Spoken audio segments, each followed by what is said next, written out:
Chapter 726, pretending one of them was the Zhao family, who had wronged the Shao family before. The Shao family found it odd that the Zhao family would come to their door bearing gifts. Did they really believe that a few presents could erase their past transgressions? Zhao Guangyin, the housekeeper, as well as 2 servants from the Zhao family arrived with elaborately wrapped gifts. The first section of the Shao family became furious upon hearing of the guests' arrival. Fang shouted loudly, "How dare you come to the door? Get out of my place!" Shao Sanlang punched directly at Zhao Guangjin's face. "You are staining our floor. Get lost now." Zhao Guangyin was totally confused, asking sternly in a mess. "When did we offend you? You are over the top, how can you punch us for no reason?" "So what? We did not punch you at your door because we don't have time.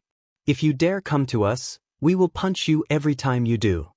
Shao Yunduan sneered coldly, "Are you putting on a dumb show, young Master Zhao?" "Well played." Zhao Guangyin was even more confused than angry.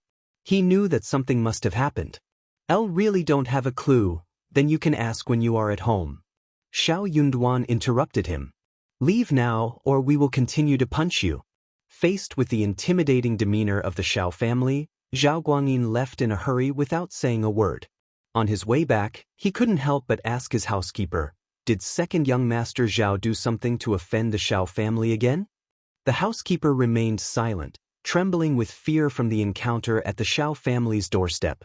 Zhao Guangyin couldn't help but wonder if the housekeeper was aware of something that he wasn't. The housekeeper suggested, "Perhaps you should ask the second young master himself, he might know what is going on." The Zhao family had 1 head housekeeper and 2 deputy housekeepers. This particular deputy housekeeper served Zhao Guangyin exclusively and was promoted by him. He was treated differently from the other 2 housekeepers and was somewhat alienated from them. He only focused on carrying out tasks assigned to him by the first young master, and disregarded anything else that happened in the family. So he was not in a position to comment on old master and second young master's behavior. Zhao Guangyin got angry. "Spill it now." The housekeeper sighed emotionally and spilled the story, in a staggering way. What happened at the Yang village was a huge thing, and it was solved directly on the spot. Young Xiaoni was fast, so she did not even run into Zhao Guanghua. Also, Shao Yunduan was provincial champion, and when he decided to take Yang Xian's side, no one dared to spread the rumor about Yang Xiaoni at all. Or things would have gone worse. This kind of thing would always turn ridiculous and fall beyond the truth when it was spread around. Women always became the victim of the topic. Zhao Guangyin really had no idea about this. He was busy with business and fields and hazus. He had no time to care about family affairs. Also, the second young master was very wild and no one dared to spill the secret to anybody else, or tell him about this humiliation. Zhao Guangjin's heart sank, as he said, shivering. How could this have happened? Was he mental? How dare he do this? He already has 3 maids serving him, isn't it enough? He even dared to steal a married woman. Why didn't you tell me about this before? Zhao Guangyin felt so annoyed as his face turned red. He was getting very anxious at the moment. Chapter 727. No talk about second young master. It's no surprise that the first section of the Shao family looked at him strangely, that Shao Sanlang punched him, and that recommended man Shao treated him coldly. How could he have even considered stealing a married woman? Such an act was unforgivable, especially considering that Shao Yunduan was the provincial champion and his wife was Officer Qiao's daughter. Officer Qiao might not have paid attention to Ms. Qiao before. But things were different now. Zhao Guangyin felt coldness going through his body and his heart almost stopped throbbing. He felt desperate. The housekeeper smiled bitterly. With his head lowered, he did not dare defend anyone, he did not dare to say anything about the second young master. In his position, the deputy housekeeper remembered that the first young master had to intervene and tell the second young master to stop. The first young master explained that the second young master was like that, and his orders needed to be followed, or he might seek revenge quickly. That was why he never stepped forward to help when the second young master started to give him a hard time. Young master only consoled him and gave him 5 liang. He accepted the money and thanked the first young master. There was nothing else he could do about it. He was just a deputy housekeeper, and he could not do anything about that. After that incident, the deputy housekeeper made a conscious decision to pretend not to know anything about the second young master's actions. When the first young master asked him about it, he remained tight-lipped. Why should he reveal any secrets? He did not want to become the target of the second young master's anger. Instead, the first young master would allow the second young master to vent his anger before defending him and putting an end to it all. He was uncertain whether the first young master's approach was the right one, but he knew he didn't want to be the target of the second young master's temper. He had already suffered enough and didn't want to shorten his lifespan due to this. However, the situation was complicated. The second young master had caused a lot of trouble, and the Shao family was not known for forgiving easily. If the matter was not resolved properly and the Shao family did not forgive them, the Zhao family might run into significant trouble. Zhao Guangyin felt so distressed. But his father was not at home. So he had to ask someone to get his father back and tried to fix it all.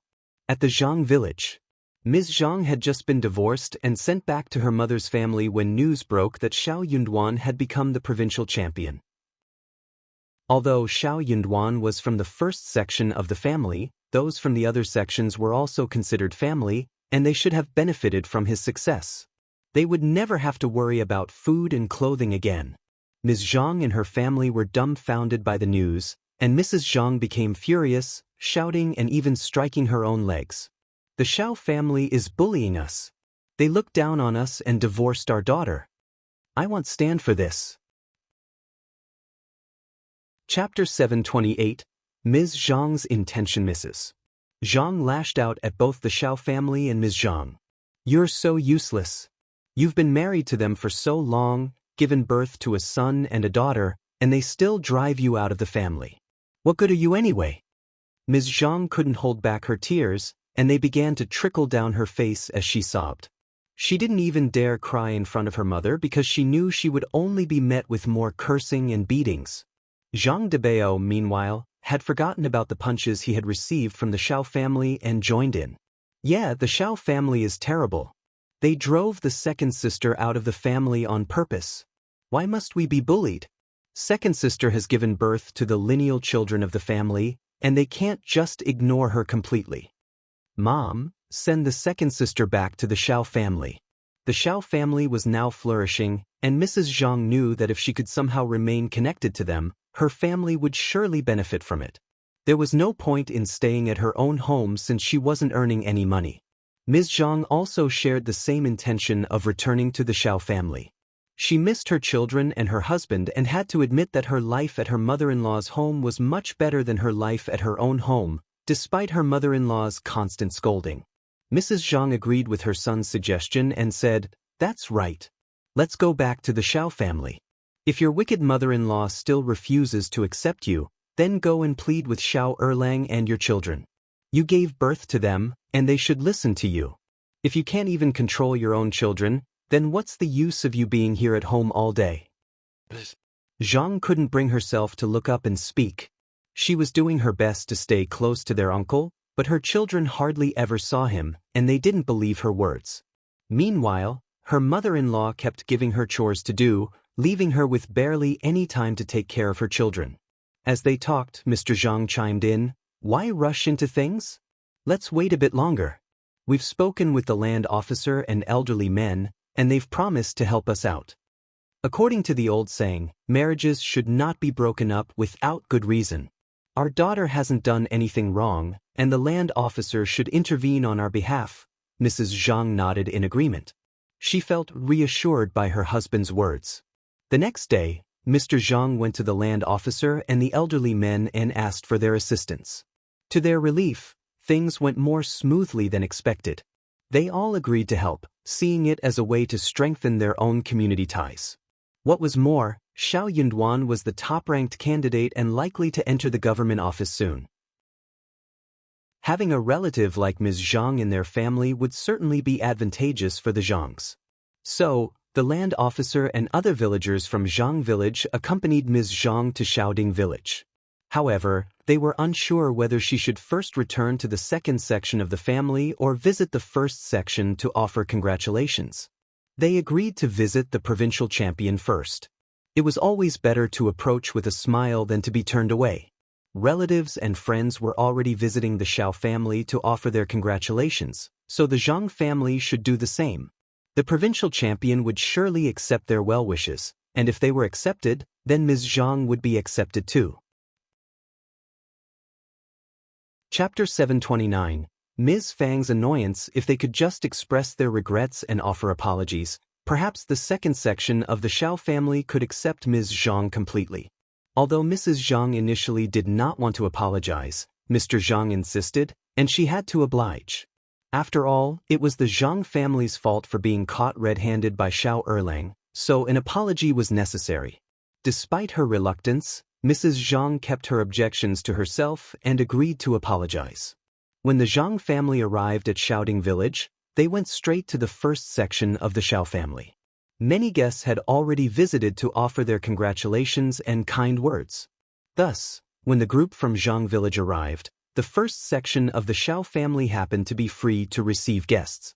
As the group approached the door, Songshe, who was standing guard, was startled by their size and hurried off to inform the family. Ms. Fang, eldest uncle, and Xiao Yunduan all came to greet them, but their expressions darkened upon seeing that the group was from Zhang Village. The land officer and the elderly men from Zhang Village offered their congratulations and kind words to Ms. Fang, who responded politely. Eldest uncle even invited them inside the house. However, Ms. Fang shouted, "Hang on!" She threw a cold look at Ms. Zhang. The Zhang family must not be here. We don't accept such evil women. She is staining our floor.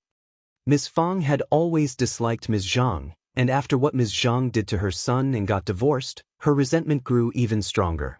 She glared at Xiao Yunduan and Xiao Xiaoqi, blaming them for meddling in her family affairs and causing her so much trouble.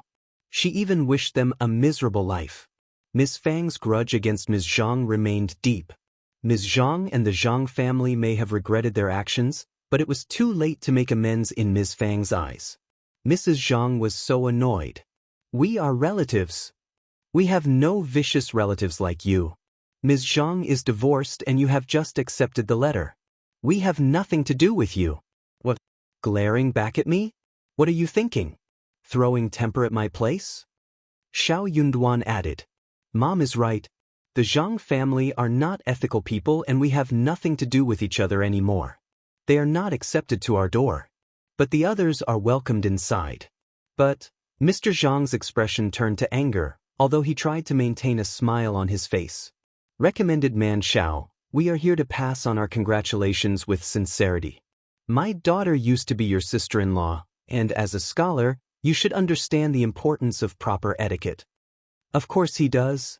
Ms. Fang sneered. "That's why we're not associating with you." "Sister-in-law? She is not."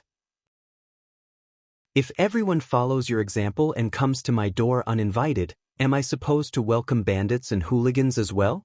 This is not proper etiquette, and it's tarnishing our family's reputation." Qiao Xian added. "Mom is totally right." Yang Xiaoni nodded. "Yes, absolutely right." The land officer and the others exchanged a look between themselves, feeling quite embarrassed. They had not expected the conversation to turn this way. Trying to ease the tension, the land officer smiled and spoke up. "Ms. Zhang made a mistake, but even saints make mistakes and learn from them. Perhaps she deserves another chance. She has been doing well in her current home, raising children, respecting her in-laws, taking care of her husband and household duties. She is a diligent person." Chapter 730. Rejection. What do you say we go inside and discuss this in private? After all, we're here to congratulate and discuss the family affairs of Ms. Zhang and Xiao Erlang, and it's unfortunate that a family has been broken up. The children are still so young, and Ms. Zhang isn't a criminal, right? Eldest uncle had a kind heart and was mindful of his reputation, so he couldn't bear to see the Zhang family begging for forgiveness at the door. The land officer's words only added to his discomfort. He was about to ask the guests to come into the door. Yes, we can talk in the room because I feel it is not easy to talk it through clearly within a short while." "Oh yeah, that is great. The Zhang family are not welcome inside," Ms. Fang retorted sharply to eldest uncle. Her expression turned even darker as she continued. Yunduan is now a provincial champion and our family has a good reputation. We cannot allow these types of people to ruin it. Not just the Zhang family.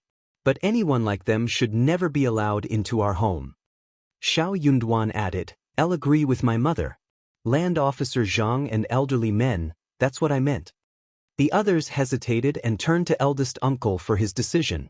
Feeling annoyed that his wife and son were publicly humiliating him, eldest uncle responded, Yunduan may have achieved success, but we cannot turn away villagers. While we are not related, we can still treat them as guests and offer them hospitality. You old man, how dare you accept such a despicable family? Are you happy to see Yunduan's reputation tarnished? Ms. Fang exclaimed, her anger boiling over. She stomped hard on the floor in frustration. Why do you call us despicable? It is your whole family that is despicable. Your family divorced our daughter and now your son has become a recommended man. You think you are of a higher class and we are beneath you. Mrs. Zhang continued, her voice rising with each word. If you didn't like us, your family should never have married our daughter. She has given birth to children for the Shao family and worked for you for so many years. And now you are just driving her away? How can she be summoned and dismissed so easily? Our daughter was a complete woman before she married into this family, and she would never have done such a thing if not for you. She is a sister, and it is her duty to help her brother. What is wrong with that? How could you force her to make that mistake?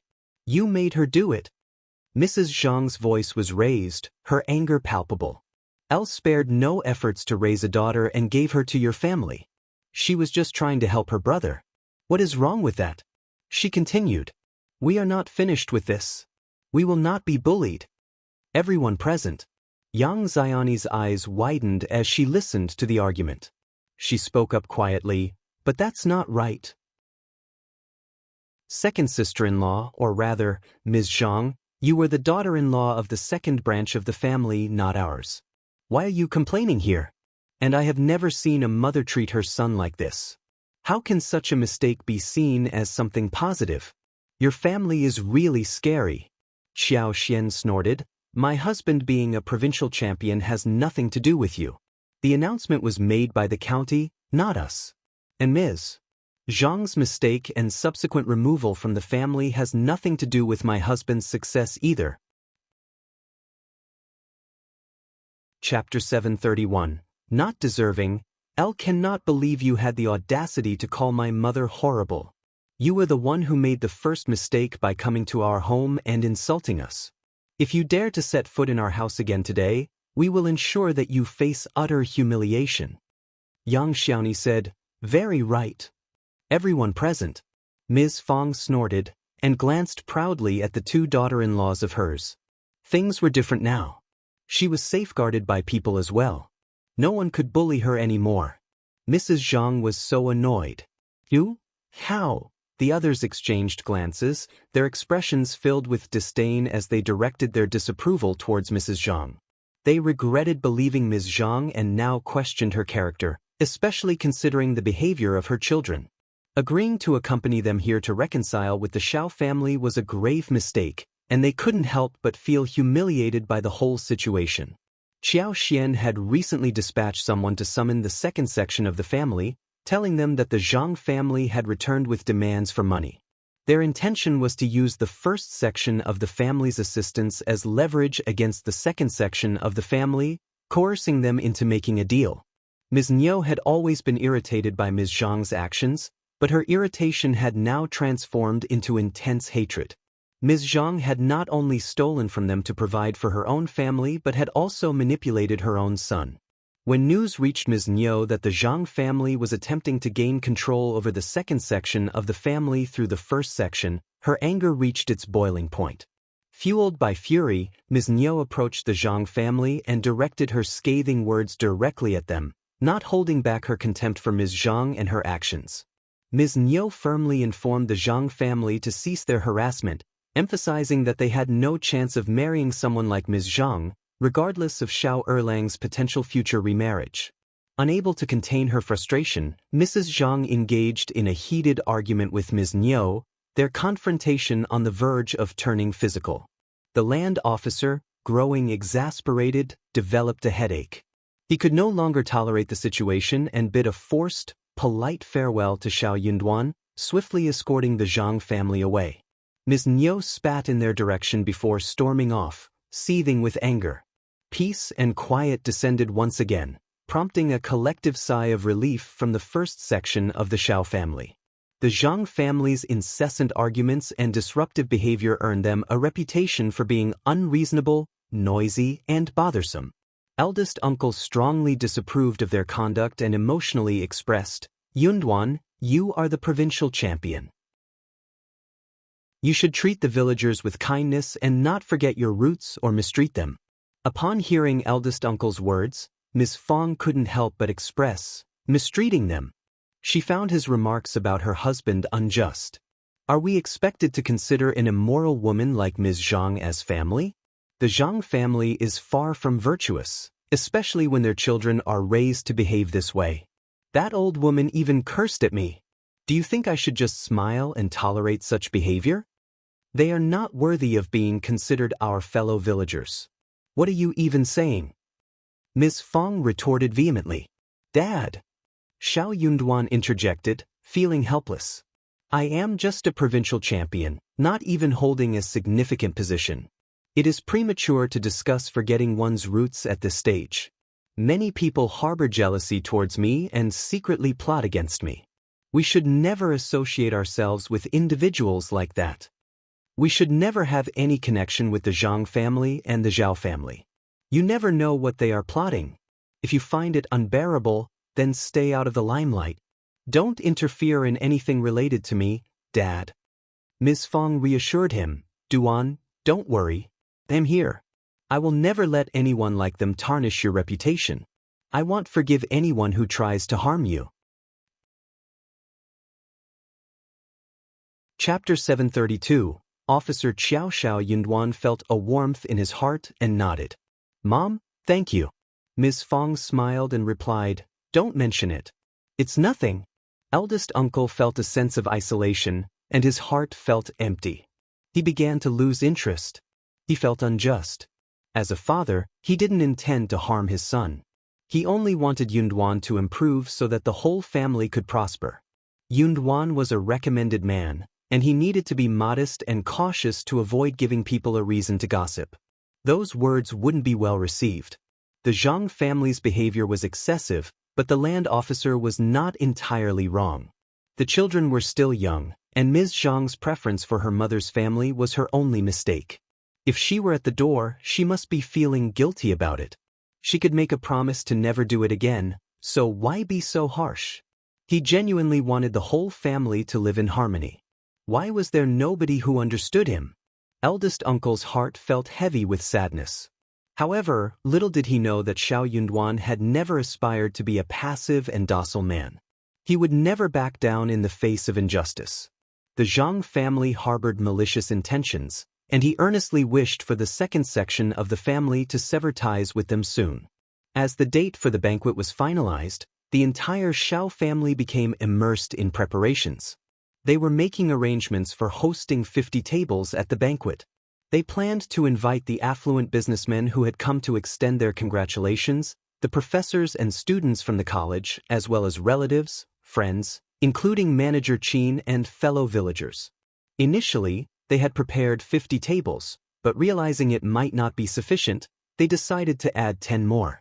With the banquet just 4 days away, Xiao Yunduan took charge of writing the invitations, while Manager Dong and Qi were assigned the task of delivering them. Xiao Yunduan personally informed the county magistrate about the upcoming banquet but made the decision not to send him an invitation. He explained that the event was expected to have a large number of attendees, and the presence of the county magistrate might create a formal and restrained atmosphere, preventing guests from celebrating freely. However, Xiao Yunduan assured the county magistrate that if he returned to the county with Officer Qiao later, they would be treated separately and accorded the appropriate hospitality. Officer Qiao was pleased to hear Xiao Yunduan's considerate decision and commended him for his thoughtfulness. Initially, Officer Qiao had been reluctant to visit the countryside as it was not a place he particularly enjoyed. He had been concerned that his absence might disappoint Xiao Yunduan, but now he was contemplating what he should do in response to the situation. Shao Yunduan took the initiative to propose the idea of not inviting the county magistrate to the banquet, which showed his thoughtfulness as a son-in-law. However, the underlying truth was that Shao Yunduan had never intended for the county magistrate to visit his home. With the date for the banquet confirmed and invitations distributed, the preparations were set in motion. Villagers came forward to lend their assistance, and the banquet chefs were present to oversee the cooking. Since the dishes couldn't be preserved for an extended period, fresh ingredients had to be purchased on the same day to ensure the highest quality for the meal. The banquet required a total of 8 bowls to accommodate all the guests. To ensure freshness, 2 large and plump pigs were purchased and slaughtered during the night. Alongside the pigs, 60 chickens and 60 ducks were also prepared. Fresh mushrooms and vegetables from the garden were added to the menu, along with additional ingredients sourced from the villagers. With the preparations completed, they anxiously awaited the arrival of the scheduled date. However, the Zhao family unexpectedly appeared once again. Madame Zhao and her elder daughter-in-law, Ms. Quan, claimed to be visiting to extend their congratulations. While Madame Zhao wore a smile, her condescending manner and choice of words made everyone uncomfortable. Chapter 733, Unknown MS. Su was still recovering in bed. Ms. Fang decided not to allow young Xiaoni to come to the door, since she was related to this incident. Taking charge of the situation, Ms. Fang herself greeted Madame Zhao and firmly declined her entry. She couldn't help but feel a sense of frustration with the Zhao family's audacity. Did they truly believe that a few women could sway her decision? Absolutely not. Their attempts to win her over with elaborate gift boxes went unnoticed by Ms. Fang. She didn't even spare a glance at them, let alone consider accepting their offerings. The Zhao family seemed to hold the mistaken belief that Ms. Fang and her family were ignorant and unaware of the world around them. However, Ms. Fang couldn't help but find their assumptions amusing. Young Master Yuezheng and young Master Xie had presented far more impressive gifts, having experienced and witnessed countless remarkable things. The Zhao family likely couldn't even compare to some of the items they possessed. With their arrogant expressions and presumptuous demeanor, these 2 women had nothing of interest to offer in a conversation. Ms. Fang had no desire to engage with them on any level. Attempting to maintain a sense of composure, young Madame Quan intervened and urged Ms. Fang to reconsider. She emphasized the importance of not becoming enemies and suggested a discussion to resolve their differences. Madame Fang, let's have a seat and talk about this. We are here to convey blessings, after all. Just let us know what you need. Qiao Xian interjected firmly, there's nothing to discuss at this moment. We are not on the same level. Please leave. Mrs. Shao, we genuinely mean well. Would you be willing to negotiate if this situation happened to your own family? Young Madame Quan found herself at a loss for words. She realized that the response she wanted to give was not something she could say in this situation. The answer was, of course, no. The atmosphere grew tense as both sides stood their ground, unwilling to back down. Madame Zhao furrowed her brow and spoke candidly, Mrs. Shao, let's be frank. My son lacks direction in life and often associates with unsavory characters who influence his behavior. That's why incidents like this happen. But no real harm was done, right? Otherwise, we wouldn't have come here to discuss it. My elder son and I have already reprimanded him, and he will never dare to do anything like this again. We have come here to apologize, Ms. Fang. We are all from the same county, so let's put this behind us. Whatever you need, just say it, and we will do our best to assist you. Madame Zhao felt a pang of unease as she uttered those words. She never imagined herself stooping so low as to apologize to someone from the countryside like Ms. Fang, let alone demean herself in this way. But Ms. Fang's son was successful. Madame Zhao's own son had caused trouble, leaving her with no choice but to swallow her pride. Young Madame Quan chimed in, attempting to salvage the situation with a smile. Money, land, anything you desire. Fang sneered in response. Leave this place. We have no need for your money or land. We won't let our family be humiliated over such things. Stop wasting our time and leave. don't soil our land with your presence. Madame Zhao struggled to contain her anger. Then tell us, what is it that you need, if our offers are of no use to you? Madame Zhao was taken aback by the swift dismissal from the Shao family, as she hadn't expected the matter to be resolved so quickly. Ms. Fang had no intention of disclosing her demands to Madame Zhao. What are you thinking? Madame Zhao inquired. I have no idea, Madame Zhao admitted. Qiao Xian interjected. Well, that's your problem to figure out. We're not here to solve your issues. Mom, let's just ignore her and go home. Good idea. Chapter 734, Lucky Young Xiaoni. Afterward, Ms. Fang led her daughter-in-laws and daughter back into the house, leaving Madame Zhao and her daughter-in-law standing outside. The maids inside were instructed not to open the door for them, as they appeared to be quite agitated. Outside the house, a crowd had gathered, witnessing the unfolding drama. Whispers and discussions filled the air. Recognizing the sensitivity of the situation, some onlookers believed it would be best for the truth to be revealed and for everything to be clarified. By doing so, they hoped to prevent any unfounded rumors from spreading further. As the news of the incident spread throughout the village, it reached the ears of everyone residing there.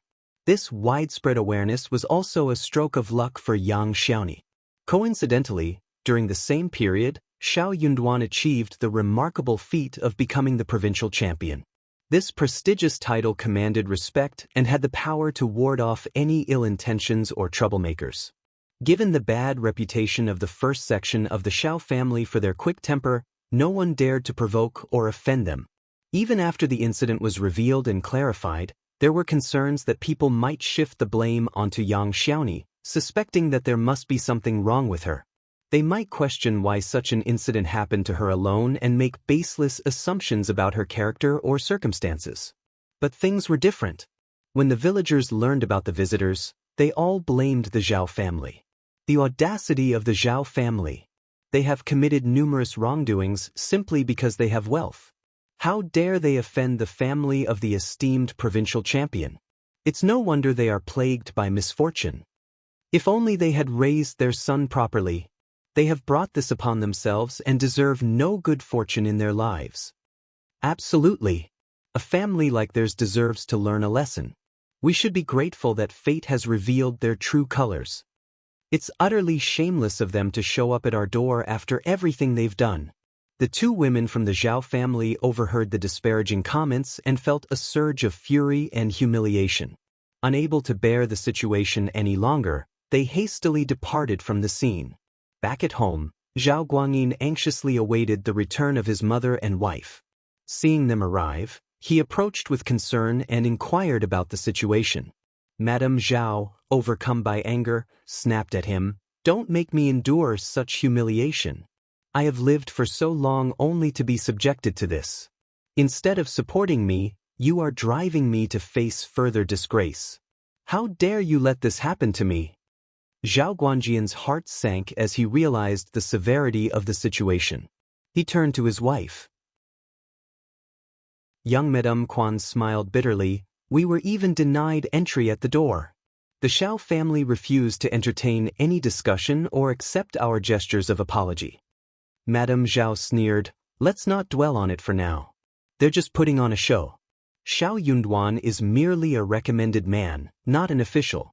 There's no guarantee he'll secure a government position. We must be cautious and ensure Guang doesn't become entangled in their schemes." Zhao Guangyin felt a profound sense of weariness and heartache. He was never as favored as his brother, and his mother's bias towards his brother was evident. However, he never anticipated that his mother would go to such lengths to protect his brother, even in this situation.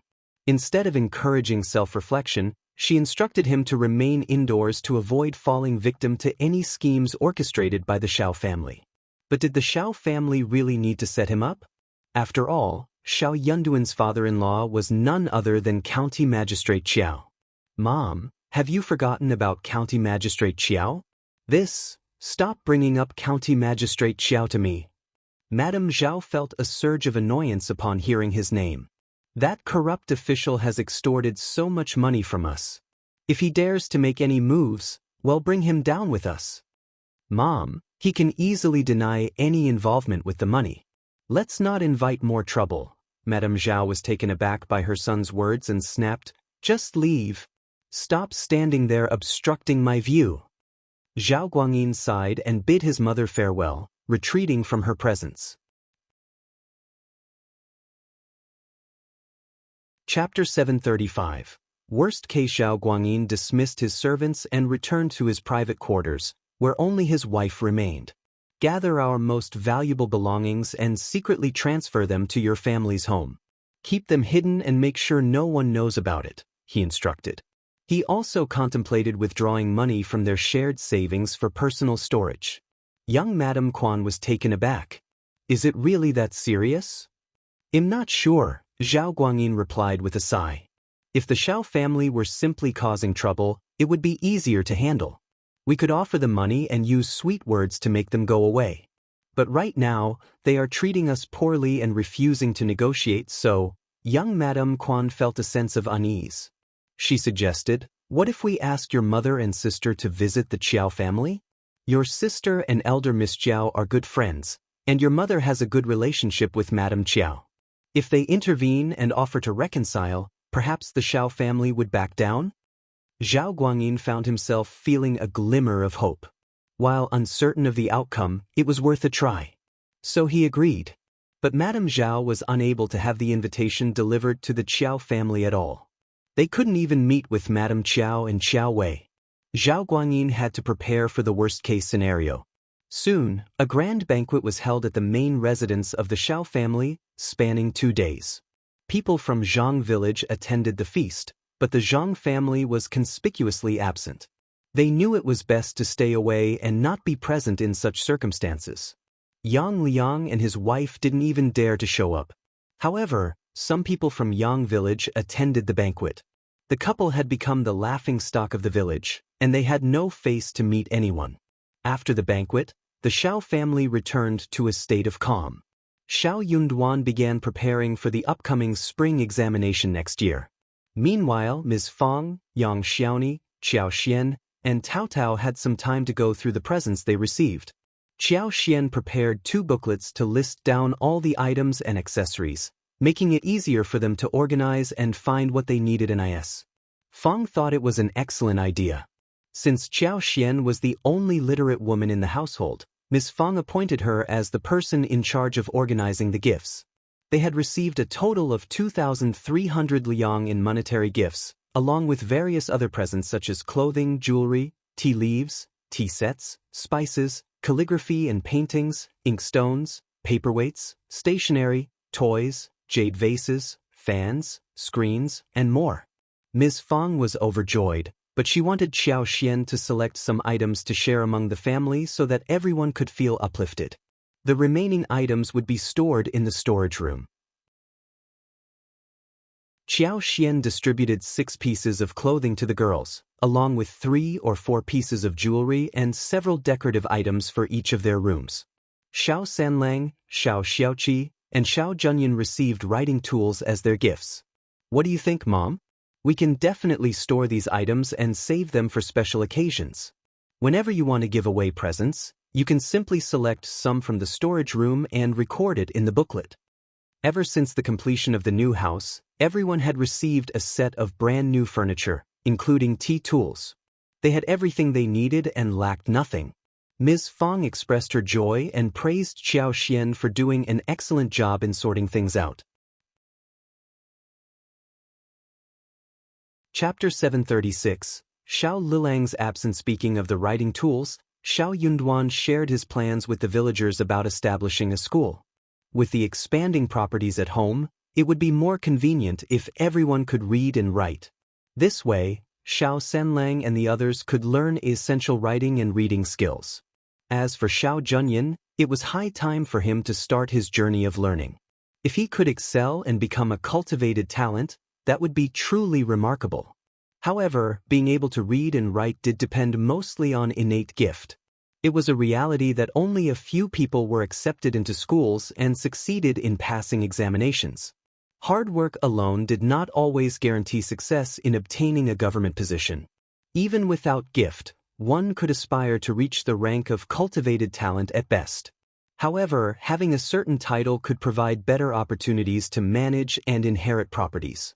It was considered more beneficial to pursue lifelong learning and strive to become a recommended candidate when reaching old age. If half of one's prime years had already passed, what purpose did life serve? In truth, if a person failed multiple times in their attempts to become a cultivated talent, it might be more sensible to let go and pursue other avenues instead of persisting. Not everyone excelled in every aspect. What truly mattered was to lead a fulfilling, joyful, and meaningful life, fostering harmony within the family and cultivating a better future for the next generation. Upon hearing the suggestion to attend school, Xiao Sanlang was overwhelmed with reluctance. Xiao Xiaoqi, having already learned some reading from Xiao Yunduan, didn't harbor as many reservations. Xiao Sanlang didn't feel compelled to delve deep into studies. As long as he could comprehend contracts and agreements, he believed that would suffice. Eventually, Xiao Sanlang came to terms with the idea, realizing he could navigate the process. He relinquished his initial objections. Ms. Su was elated by the prospect.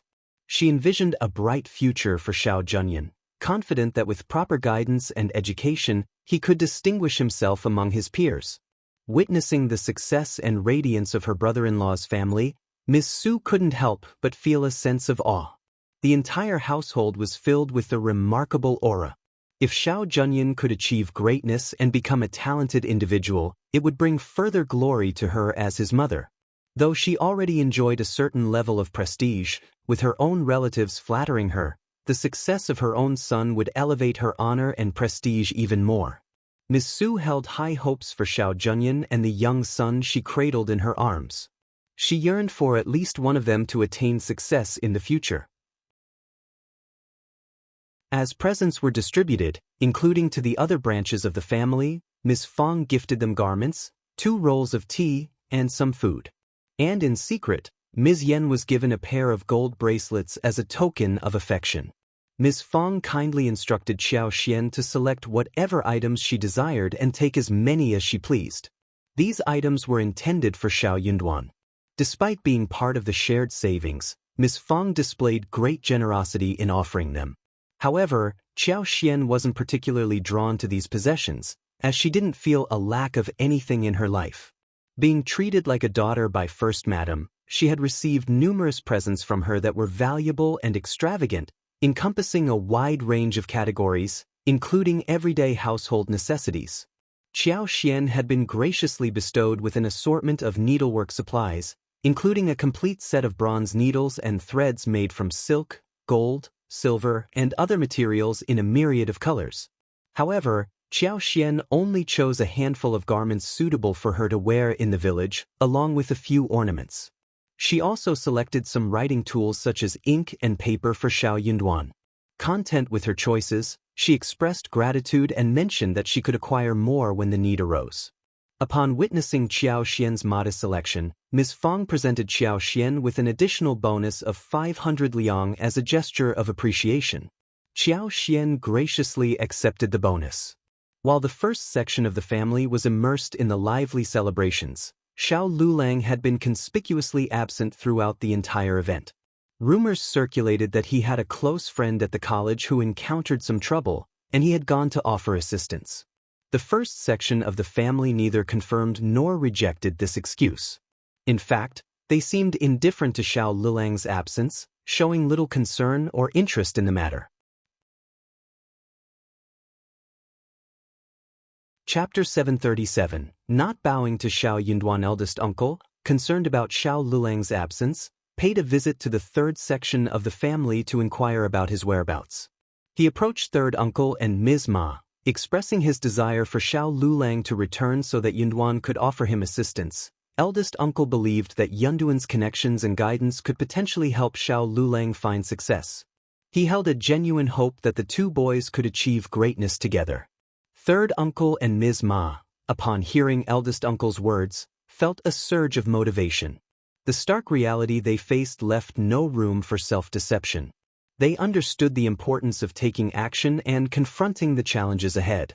Reluctantly, third uncle and Ms.Zhang acknowledged that Liulang could benefit from Yunduan's assistance in his journey forward. They had privately conveyed this notion to Liulang, but he adamantly refused to accept it. He was unwilling to confront the truth. Liulang held on to the belief that Yunduan would never genuinely help him. He was convinced that any aid offered would come with strings attached, reducing him to the role of a lowly servant, while Yunduan secretly mocked his efforts. In his mind, he had resigned himself to the fact that he would never receive genuine support, not even in his wildest dreams. So he resolutely refused to bow down to Yunduan. Third uncle let out a heartfelt sigh. Liulang is incredibly intelligent and well-read. However, he has encountered misfortune and failed the examination twice. It has left him feeling deeply distressed. The success of Yunduan only exacerbates Liulang's sense of guilt and sadness. Elder brother, you can empathize with his situation. If Liulang were to return now, he would face humiliation. Thus, Yunduan personally goes to retrieve him and aids in building his reputation. Eldest uncle sighed in understanding. He had a conversation with Yunduan about this matter. Liulang has faced numerous failures in the examinations, and as his cousin, you should understand him and accommodate his temperament. Help him to the best of your ability so that when he achieves success in the future, both of you can support each other. Wouldn't that be a marvelous thing? He may appear annoyed, but deep down, he desires to be closer to you. Aid in building his reputation and personally bring him back home. What are your thoughts on this? Yunduan smiled. Dad, if it were cousin who had succeeded in the examination today, do you think he and his parents would take care of me, understand me, or come to our door to flaunt their success? Do you still remember that when I was falsely accused by the college, he laughed so gleefully, and his parents even advised you to stop my studies because they believed I would never achieve success academically. They even suggested I work in the fields instead. But now that I have become the provincial champion, I have never humiliated or mocked him. So why does he feel so humiliated? Why should I go and coddle him, flatter him? It all seems rather peculiar. Eldest uncle felt a sense of humiliation. How can you say that? You are the provincial champion, and you can show inclusivity, but I am not going to lower myself for him. He is not deserving of it. Dad, just let go of everything and enjoy your happiness. Eldest uncle stood there in silence, unable to utter a word as he watched his son walk away. He sighed deeply, feeling a profound sense of hurt. Why was there no one who understood him? He meant no harm. All he wanted was for everyone to do well. Yunduan was experiencing success now, and he had a good chance of advancing further in the spring examination. He even had a supportive father-in-law who could assist him on his journey. A bright future awaited him. He had everything he needed. But why couldn't he show inclusivity and encourage Liulang to strive harder? Why get caught up in trivial matters? Chapter 738. Shocked he wasn't losing anything by being inclusive and supportive. What was the significance of losing a little face? Why did he have to be so critical and create unnecessary trouble in life? Eldest uncle felt overwhelmed by distress. Once the affairs at home were settled, Yunduan and Qiao paid another visit to the Qiao family. County Magistrate Qiao received them warmly, particularly Yunduan, whom he tried to cultivate a closer relationship with. Madame Qiao and her daughter were clearly displeased, but they had no choice but to put on smiles and pretend to like Qiao's presence. Observing their forced smiles, along with the expressions of discomfort from Qiao and her mother, Qiao couldn't help but feel an immense sense of satisfaction. How wonderful it was that her husband had succeeded. Wasn't it about time for them to accept it? What if her husband continued to excel and eventually became an officer in the governmental office? How would these people react then? Qiao no longer felt the need to remain low profile in front of them. She was determined to confidently challenge and confront them head-on.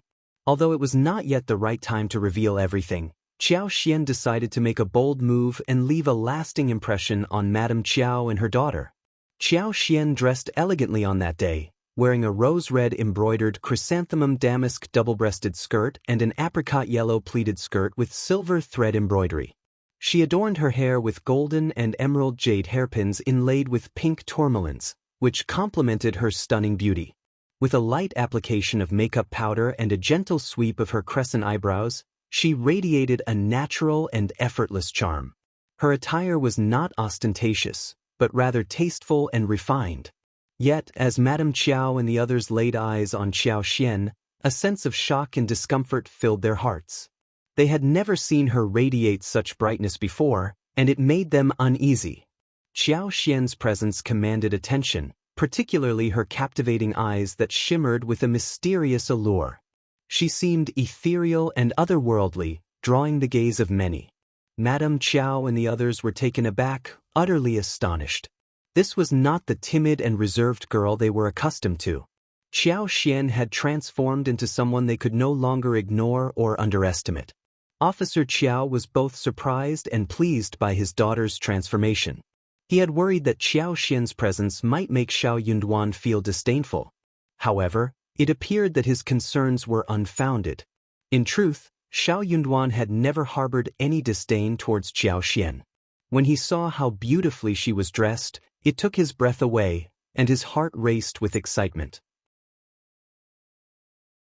As Madame Qiao received Qiao Xian, her demeanor was no longer that of a timid individual. She conversed with a genuine smile, exuding newfound confidence.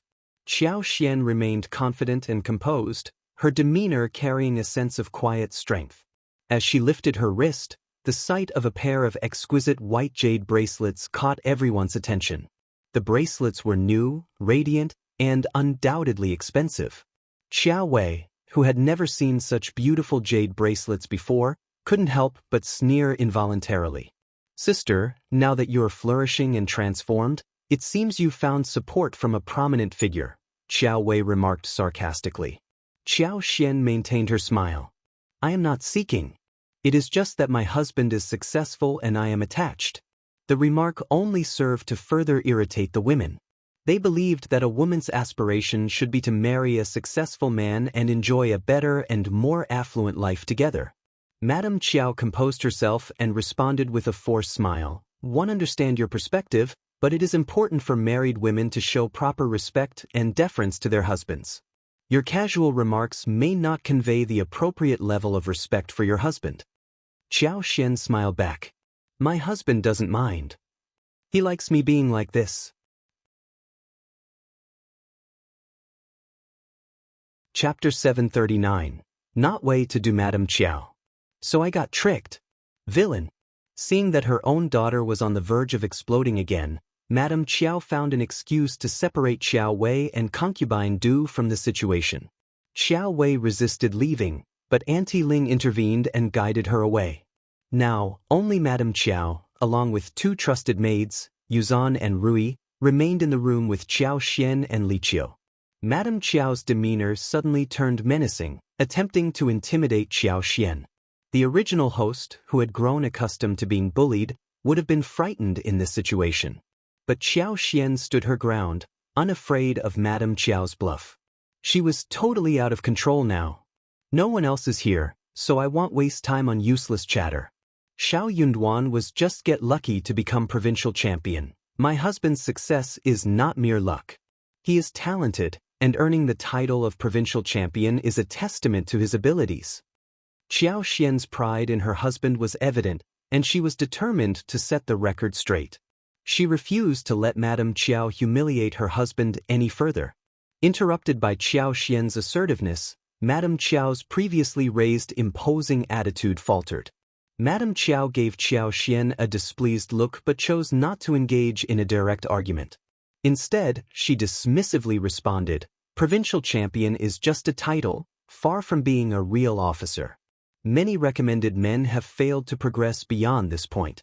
The interview examination is not easy, and even if he manages to pass, without influential connections, financial resources, or patronage, he will only be appointed to a modest position. He will remain a minor officer, leading a quiet and unremarkable life. Old Master and your brothers hold positions in the governmental office, and we have influential connections in the capital. If Shao Yunduan wishes to navigate the bureaucratic landscape smoothly, he will require old master's assistance. Now you comprehend the situation, don't you? Qiao Xian nodded. Yes, I understand. Good, I'm glad you've grasped it, Madame Qiao said, satisfaction evident in her voice. Now you comprehend your role and what you must do. As a daughter of the Qiao family, if you don't have our support, even a concubine could replace you once Shao Yunduan achieves his official position. He won't hold you in high regard. Madame Qiao was speaking candidly, urging Qiao Xian not to become overly reliant on Shao Yunduan while neglecting her own family. Instead, she emphasized the importance of relying on her own family for support more than ever before. Qiao Xian maintained a smile but remained silent. Madame Qiao continued, just go home and contemplate it. We will visit the Yuezheng family on double 9th day. Remember, your father values our relationship with the Yuezheng family, and you mustn't jeopardize that. Qiao Xian smiled and replied, I am clueless about what to do. You have to guide me, mother. Madame Qiao scoffed. Indeed, she was the one with plans, while Qiao Xian was deemed useless and incapable of anything. She should not rely on her for assistance. Yuzan suddenly smiled and suggested, Madame Qiao, Elder Miss mentioned her desire for a white jade bracelet. I think Second Miss has a beautiful pair. What if we give one to Elder Miss as a symbol of their sisterly devotion? Rui chimed in, smiling, I'll agree. Elder Miss has fair and elegant skin, perfect for jade ornaments. Second Miss jade hairpin would also complement Elder Miss beautifully. Madame Qiao smiled but remained silent, sipping her tea. Qiao Xian understood their intentions immediately. Madame Qiao had given a grand speech, and the two maids were fanning the flames, hoping Qiao Xian would express her gratitude.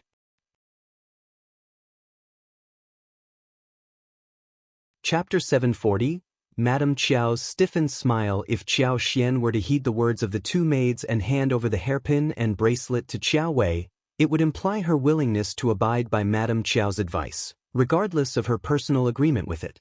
However, Qiao Xian had never been in alignment with Madame Qiao's viewpoints. While she understood the intention behind those words, she couldn't bring herself to concur. Qiao Xian retorted, Sister possesses an abundance of fine possessions and does not require mine. These were originally bestowed upon me by First Madam, and I cannot bestow them upon anyone else. Mother's excessive indulgence towards you emboldens you to utter such words. Yuzan and Rui exchanged a bewildered glance, their confusion evident. Madame Qiao's once warm smile faltered, replaced by a rigid expression. Her gaze locked onto Qiao Xian, penetrating her eyes with intensity. Leave immediately. Yuzan and Rui, too, sensed the overwhelming tension in the room, prompting them to bow their heads and swiftly depart, sensing the need to withdraw from the daunting atmosphere. Qiao Xian, there is no need for pretense when there are no prying eyes. Allow me to enlighten you. Your animosity should not be directed towards me, but rather towards your mother.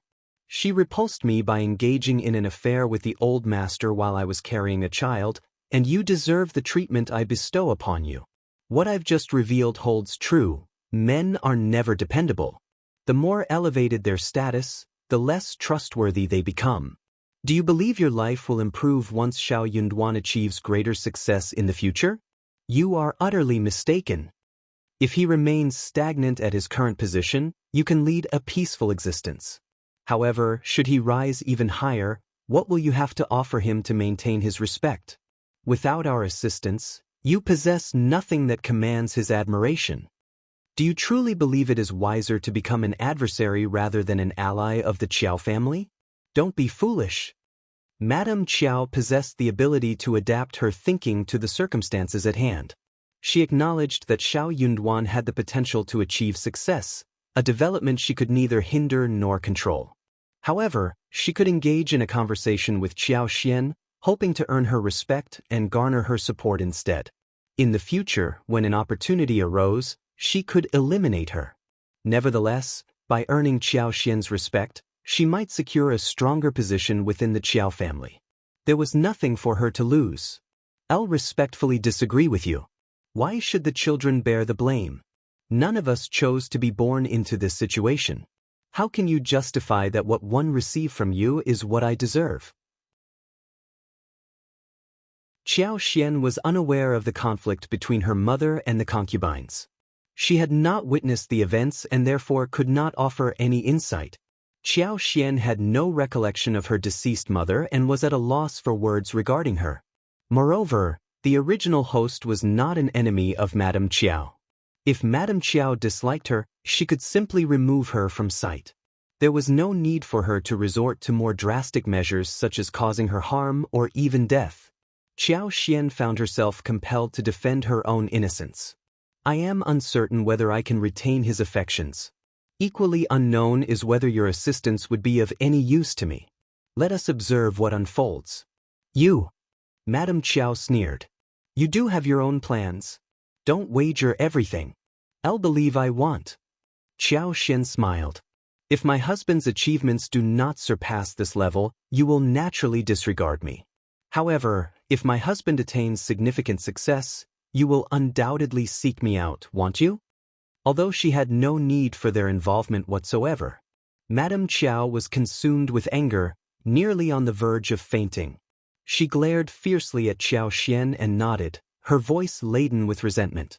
I have underestimated you all these years. You have been deceiving me. Realizing that she had underestimated the daughter of this concubine, Madame Qiao felt a sense of being manipulated and toyed with. She found it difficult to catch her breath, her chest heaving. Qiao Xian, however, calmly responded, On the contrary, you have overestimated me. After all, you orchestrated this situation, didn't you? Bah!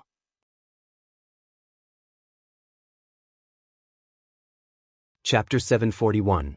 Reminder, Elle would be truly intrigued to witness how far Shao Yunduan could progress without the support of the old master. Qiao Xian was taken aback. Why wouldn't my father support him? Aren't they engaged in a cheerful conversation at this very moment? Madame Qiao Xian realized that she had merely been provoking her. She had no intention of cooperating or showing respect. Do you truly believe that the old master would place his trust in him? Perhaps you should try changing your own allegiances and see if father will indeed bestow his trust upon you. Madame Qiao seethed with anger, feeling as though she was on the verge of exploding. She repeatedly reminded herself that she had grossly underestimated the girl standing before her. She had never anticipated that when Qiao Xian achieved even a minor accomplishment, she wouldn't share it with her. And at this point, Madame Qiao found herself without any means to counter her actions. While she held the title of Madame in the family, it was the old master who held the true authority. Madame Qiao couldn't go against his intentions. She could resort to lies and manipulation in their relationship, but her schemes would only succeed if Shao Yunduan failed in the spring examination. Yet, observing the old master's unwavering motivation, she dared not utter a word. What vexed Madame Qiao was the fact that Qiao Xian appeared harmless in the presence of others, making it unlikely for the old master to believe her if she were to reveal her true nature. Madame Qiao sneered in response. What use is there in being so joyful in this moment? Life is long. We shall see what unfolds in due time. Qiao Xian smiled and replied, Then I kindly ask you to wait. That is precisely what I have been telling you all along. Madame Qiao shook angrily. In front of everyone else, Madame Qiao once again adorned the facade of a virtuous wife, wearing a pleasant and amiable smile. Qiao Xian appeared composed and offered a fleeting smile, refraining from uttering anything negative about Madame Qiao and instead feigning friendliness towards her.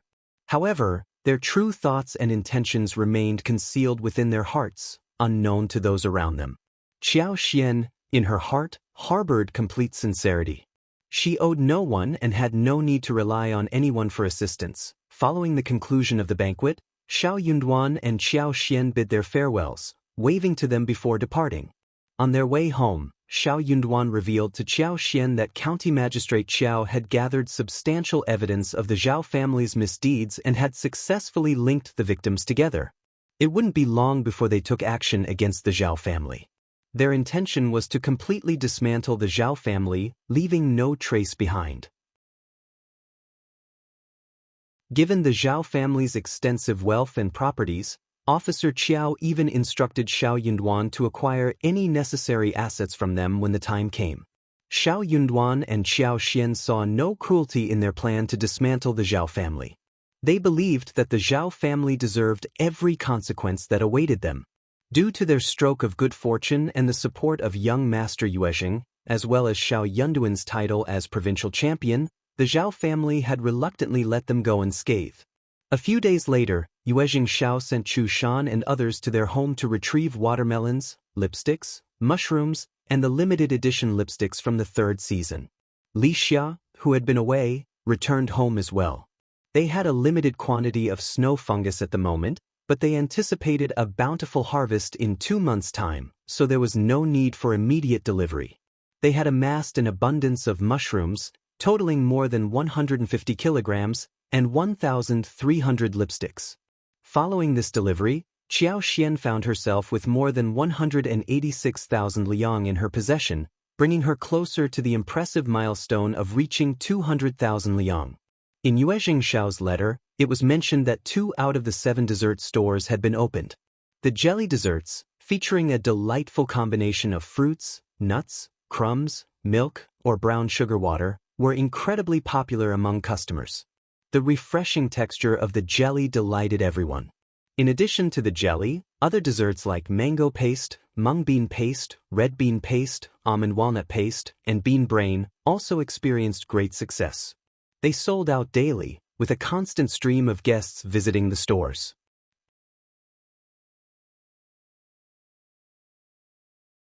Chapter 742. Surprised and happy Qiao was overjoyed by the prospects. In just over a month, the cassavas would be ready, allowing them to expand the variety of balls and bubble teas in the dessert stores, effectively doubling their offerings once again. The creeping figs would also be ripe by then. They had a plentiful supply from the wild and an additional 200 mu at Zhang village. Thanks to her extraordinary abilities, the plants were thriving and spreading in all directions.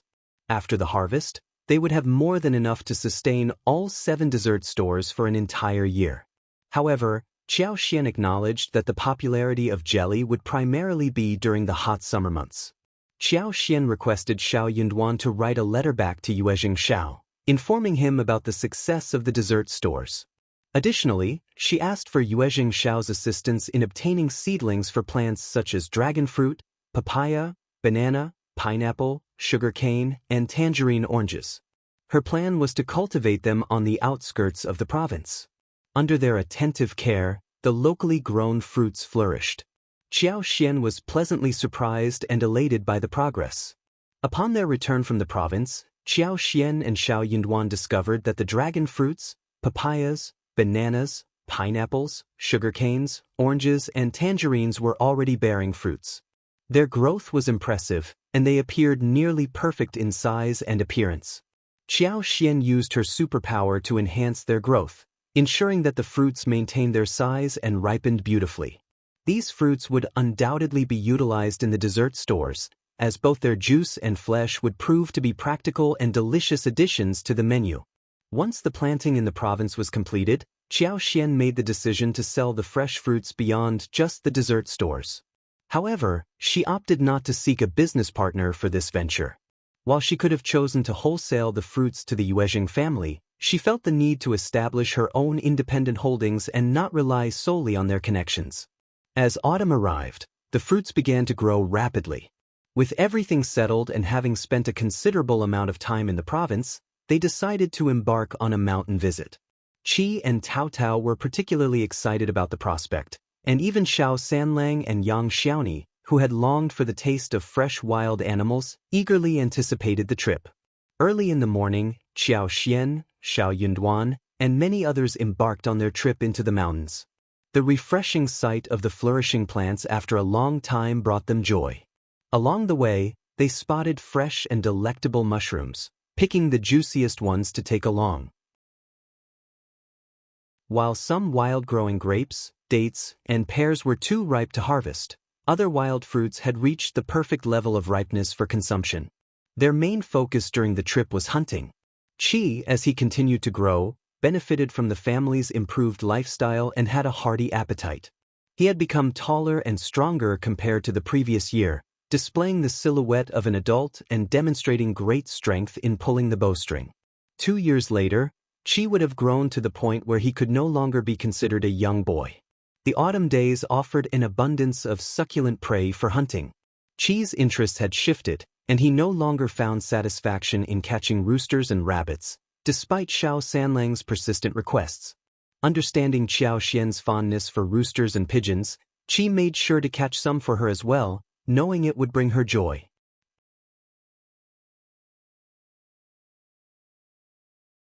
Chapter 743. In the mountain, the majority of their time was spent hunting larger prey. Qi found them particularly intriguing and believed that large ones are interesting. Qiao Xian couldn't help but be amused by Qi's growing appetite for a challenge. Curious about Qi's capabilities, Qiao Xian utilized her superpower to survey the surroundings. To her delight, she spotted well-built wild goats traversing the mountains. These goats were accustomed to navigating through forests and woodlands, resulting in their flesh having a firm and resilient texture. If they managed to successfully hunt one of these wild goats, they could even enjoy a delicious grilled meal later in the evening. Following Qiao Xian's lead, the group ventured further into the depths of the mountains.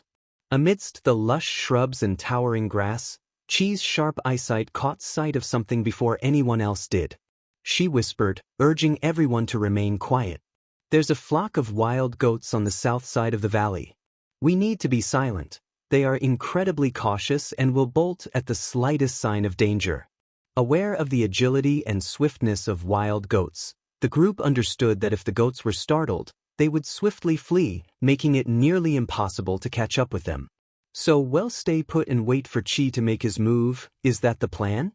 Well, I suppose we're all in favor of the wind blowing in our direction when it comes to securing some delicious meat. Quiet. It was evident that everyone's mouths were watering at the thought of the succulent meat, and they were all eager to work together to ensure a successful hunt. Wild goats posed a formidable challenge to catch, but Qi remained undeterred. With a mischievous grin and his white teeth on display, he declared, "Wait here, I'll go and check it out." "All right, well, eagerly await your good news," the others replied in unison, nodding in agreement. They concealed themselves, blending into the surroundings, while Qi displayed his agility, leaping alongside the rugged terrain and dense foliage. Observing Qi's movements, Qiao Xian whispered to Shao Yunduan, "It's been 2 months since we last saw him, and he has grown so much. He looks completely different now." Shao Yunduan agreed with a smile. Indeed, teenagers grow at an astonishing pace.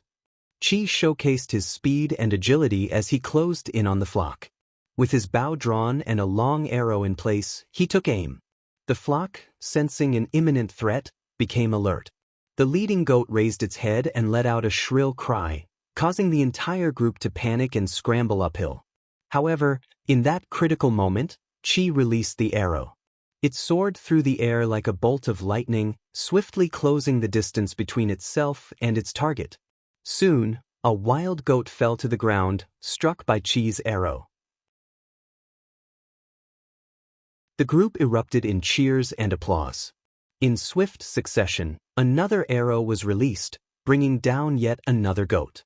Shao Sanlang and Tao Tao, filled with excitement, rushed forward to join in the celebration. Qi swiftly prepared more arrows, taking aim at the remaining goats. 2 more shots were fired, finding their mark and causing 2 additional goats to meet their end. "Brilliant shot, Qi. Your aim was impeccable. We've got 2 goats. Well done, Qi, well done. Amazing. I couldn't even keep track of how many arrows you shot. Qi, your archery skills are truly remarkable." Shao Xiaoqi blushed slightly at the compliments, shifting the focus by asking Qiao Xian a question. "Fifth sister-in-law, what should we do with these 2 large goats?" This piqued everyone's interest. "Fifth sister-in-law, how about we have grilled mutton? I've been craving it for so long. Count me in. Although one wouldn't mind having braised goat's feet too." With their mouths watering at the thought of the delicious meal, they began discussing different ways to prepare and enjoy the wild goats. Yuezhing Shao had previously gifted Shao Yunduan and Qiao Xian a generous supply of cumin powder brought from the northwest by Yuezhing Hong. This special spice would add a unique flavor to the grilled mutton, making it an instant family favorite.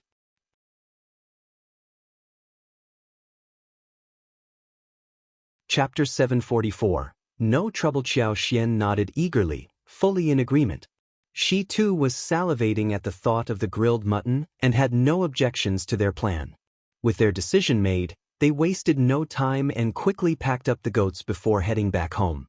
Despite the size of the wild goats, weighing approximately 75 kilograms, their team was strong and capable, making it easy for them to carry the animals. Qi confidently claimed that the larger wild goat weighed around 45 kilograms and proceeded to effortlessly carry it on his own. This left the others in awe and shock at his strength and ability. Shao Sanlang quickly interjected, "Put it down, you can't handle it alone. Let the fifth brother help you carry the weight." Qi swiftly took a step back, evading Shao Sanlang's attempt to assist him. He smiled confidently, showing no signs of embarrassment. "No need, third brother. One can manage on my own. I'll ask for help if I need it, but for now, you don't have to worry." Shao Yunduan chimed in, concerned for his younger brother's well-being. "Don't push yourself too hard. You're still young and you could risk injuring yourself." Qi maintained his smile, undeterred. "Third brother, fifth brother, you underestimate me. Have your conversation, and I'll take care of this myself." Determined to prove himself, the young Qi walked away with the goats, not waiting for his brothers to catch up. Shao Yunduan shook his head in a mixture of amusement and concern. Worried about any potential accidents, he didn't want to risk further delays and quickly joined in, shouldering the other goat. By the time they arrived home, it was just past lunchtime. Closing the door behind them, they wasted no time in processing the two goats. Qiao Xian took special care to prepare a pot of fresh goat intestine soup. In addition, she rolled out noodles for dinner and added them to the soup to cook.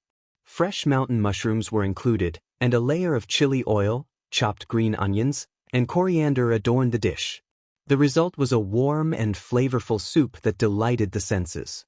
As they busied themselves with preparations, the anticipation for the grilled meat at dinner began to grow. They carefully selected the most tender mutton and sliced it into pieces of medium thickness. These slices were then marinated with a variety of spices, while fish and shrimp were also prepared alongside a freshly killed chicken. A selection of vegetables was also gathered, ensuring a well-rounded meal. With everything else in order, Qiao Xian pondered for a moment before heading to the garden. There, she plucked 2 large dragon fruits and 2 ripe watermelons. She instructed Tao Tao to make some red bean paste, while young Xiaoni prepared a bowl of finely chopped nut crumbs. In addition, they boiled brown sugar water and set aside a large basin of jelly. To create a delectable dessert, they cut the fruit into bite-sized pieces and added a generous spoonful of soft, sweet red bean paste. Crispy chopped nuts were sprinkled over the top, and a drizzle of mint juice added a refreshing touch. To complete the dish, each person added jelly according to their own preferences. The result was a delightful combination of flavors and textures that perfectly complemented the grilled feast. Their only regret was the absence of ice cubes, which would have enhanced the overall taste and experience. They had heard that saltpeter could be used to make ice, but Qiao Xian was unsure of the process and had no means of obtaining saltpeter. She decided to discuss this matter with Yuezhing Shao, hoping to find a solution. Given the large number of people in the family, the remaining meat, after removing other side dishes, was not a substantial amount. It could only be stored for a few days. They distributed approximately 5 kilograms of meat to each of the second and third sections of the family. Despite receiving a relatively small portion, neither section complained and accepted the meat graciously. Ms. Fang observed this scene with great joy, appreciating the spirit of harmony and sharing within the family. As their lives continued to improve, Shao Yunduan's prospects for success grew brighter. Ms. Fang, being an open-minded person, didn't bother with petty disagreements as long as she remained content. However, this condition was contingent upon them not causing her any trouble. Qiao Xian found a reason to invite Ms. Yen to her home, allowing her to join the first section of the family in enjoying the grilled food and jelly. With Ms.Zhang gone, Ms. Yen shouldered more responsibilities, but she felt a sense of comfort in her life. Therefore, she happily accepted Xiao Xian's invitation.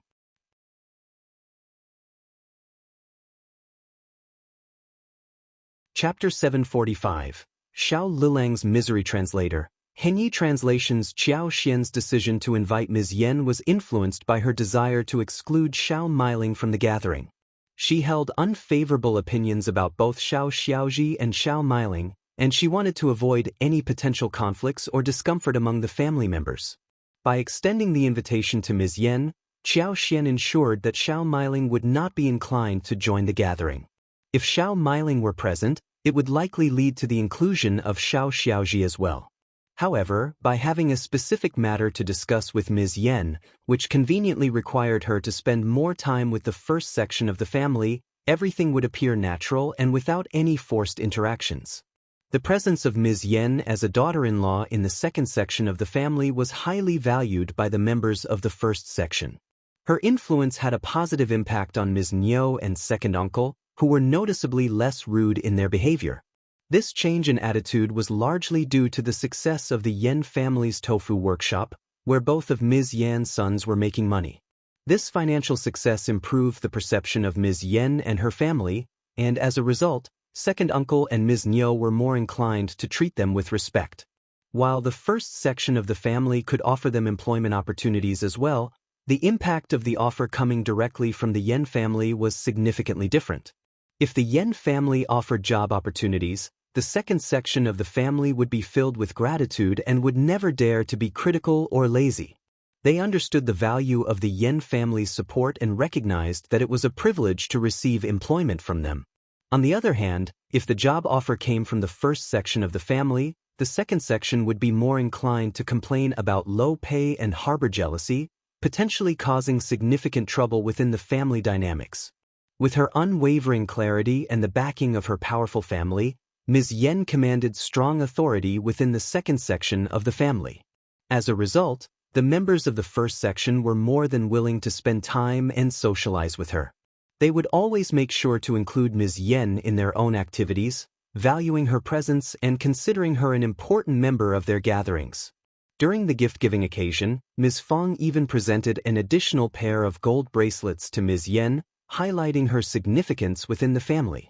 Meanwhile, Shao Liulang had recently returned from his friend's house, still harboring resentment towards Shao Yunduan and the first section of the family. However, the members of the first section showed little concern for him, except for eldest uncle. Third uncle, accidentally, informed eldest uncle about Shao Liulang's return, knowing his genuine worry for his nephew. Eldest uncle, genuinely concerned for Shao Liulang's well-being, wasted no time and promptly visited the third section of the family to check on him. Shao Liulang's annoyance and misery intensified as he observed the behavior of the first section of the family. He believed that they were nothing more than bullies, and he had no intention of forgiving them easily for their actions. Eldest uncle's genuine concern and attempts to communicate with him only served to exacerbate Shao Liulang's misery.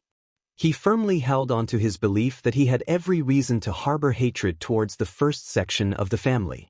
Consequently, Shao Liulang maintained a cold and unfriendly attitude towards eldest uncle, refusing to engage in a constructive conversation. Adding to his emotions, Ms. Ma and third uncle fueled the fire by supporting Shao Liulang's perspective, further diminishing his anger towards the first section of the family. Pleased with the turn of events, eldest uncle expressed his satisfaction. "Liulang, your cousin is here at home, and you can spend time talking with him whenever you're free. We are family, and together we can overcome any challenges. Your future will be brighter as we support each other." Initially, eldest uncle intended to say, "You can learn a lot from your cousin since you're a smart individual. You have the potential to become a cultivated talent and a recommended individual too." However, he recalled how angry Shao Liulang had become in the past when he mentioned this, so he decided to alter his words. The fact that Shao Liulang had a provincial champion as his cousin made everyone from the college envious. They couldn't help but feel jealous, knowing that he had the privilege of seeking advice from such an accomplished individual whenever he pleased. However, Liulang remained unaffected by eldest uncle's words. He replied bitterly, "Don't dare to disturb my cousin. He's different now. Unless he personally asks to meet me, I won't show up." Eldest uncle found Liulang's response somewhat reasonable and attempted to appease the situation with a smile. "Liulang, we're family. Yunduan is a provincial champion and your cousin. It's only natural for him to meet you. You don't need to set so many conditions." Liulang sneered in response. Not wanting to dwell on the matter with Liulang, eldest uncle genuinely cared about his nephew's feelings. He nodded and said, "All right then, I'll ask your cousin to invite you for tea." Chapter 746. Confidence Henyi translations. Liulang's condition had finally improved.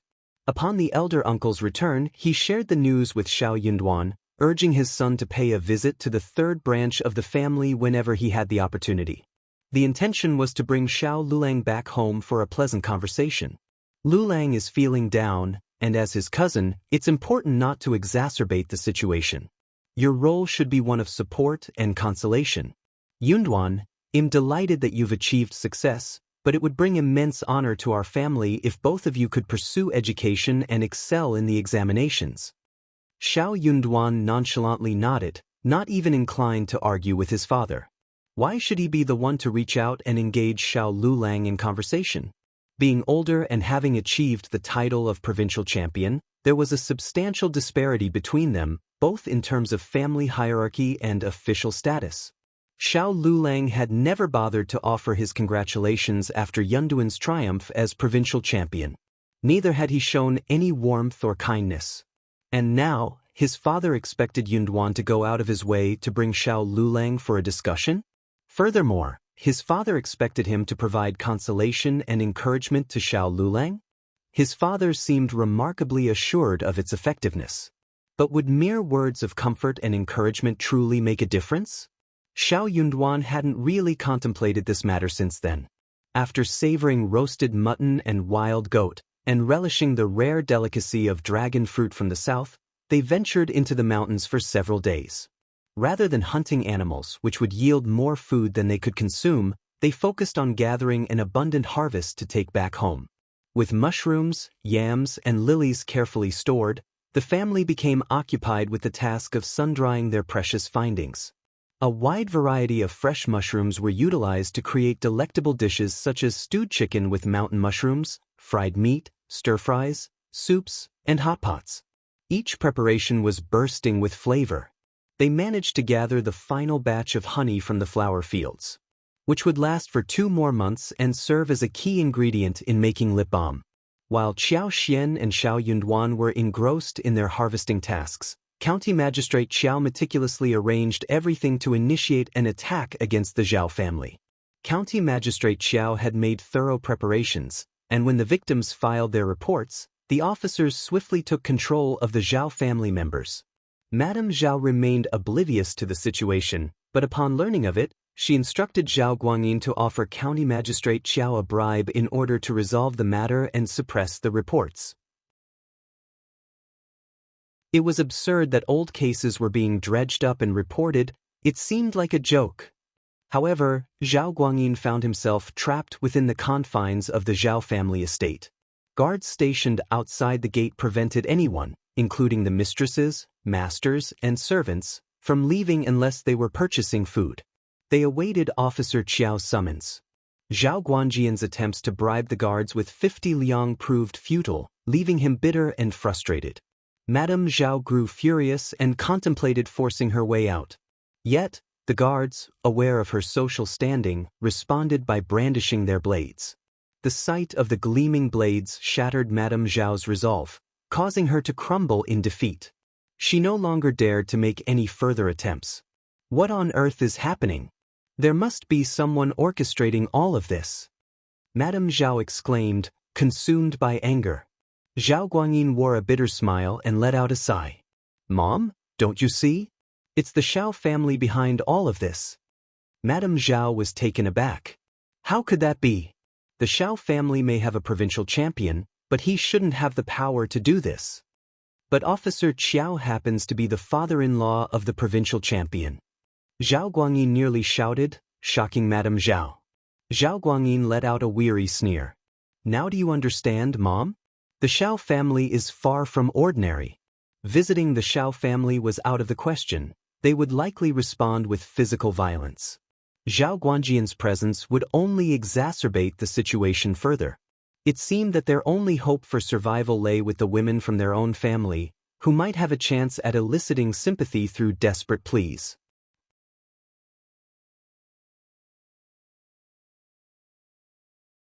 Chapter 747.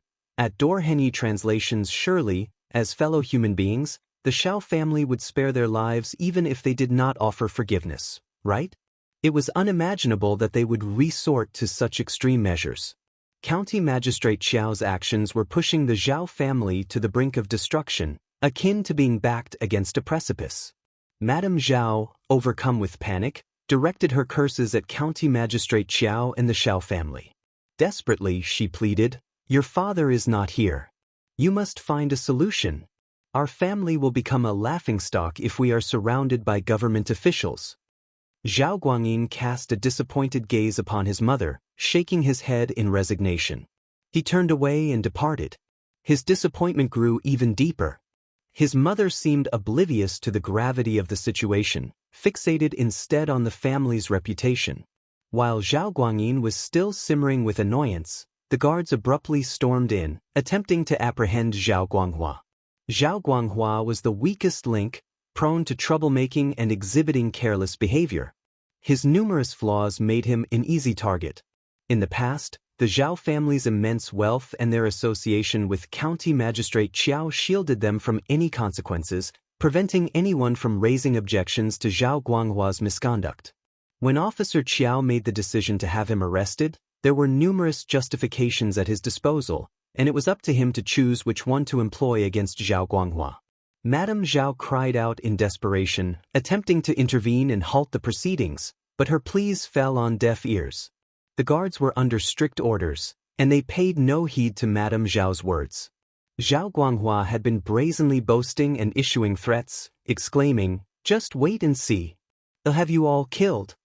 However, these words only further incensed the guards, solidifying their determination to bring misery upon him.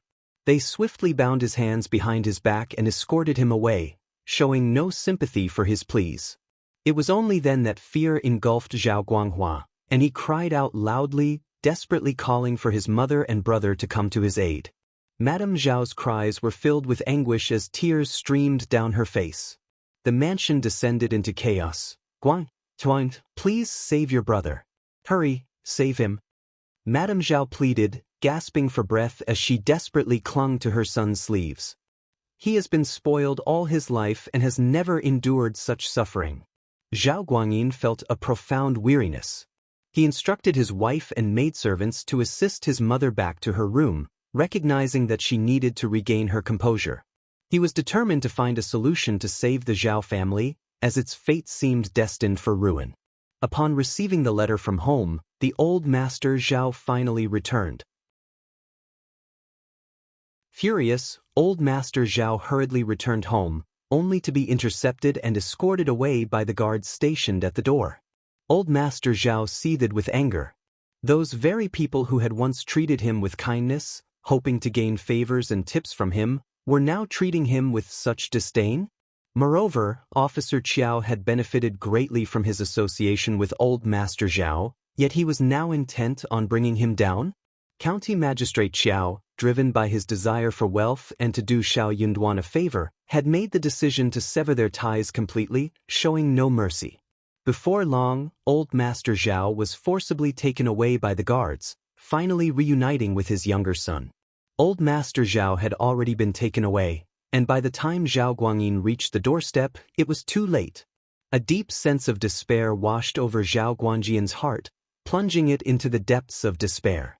It appeared that Officer Qiao had no intention of forgiving or sparing the Zhao family. Despite Zhao Guangyian's innocence and lack of wrongdoing, it no longer mattered. His father and brother were now captured, and it was only a matter of time before he would be as well. Even though he had committed no wrongdoing, being the eldest son of the Zhao family meant he could never escape the consequences that befell them.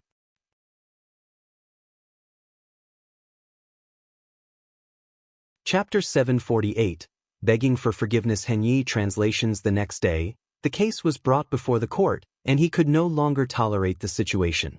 That very night, Zhao Guangyin disguised himself as a servant of the mansion, dressed in appropriate attire.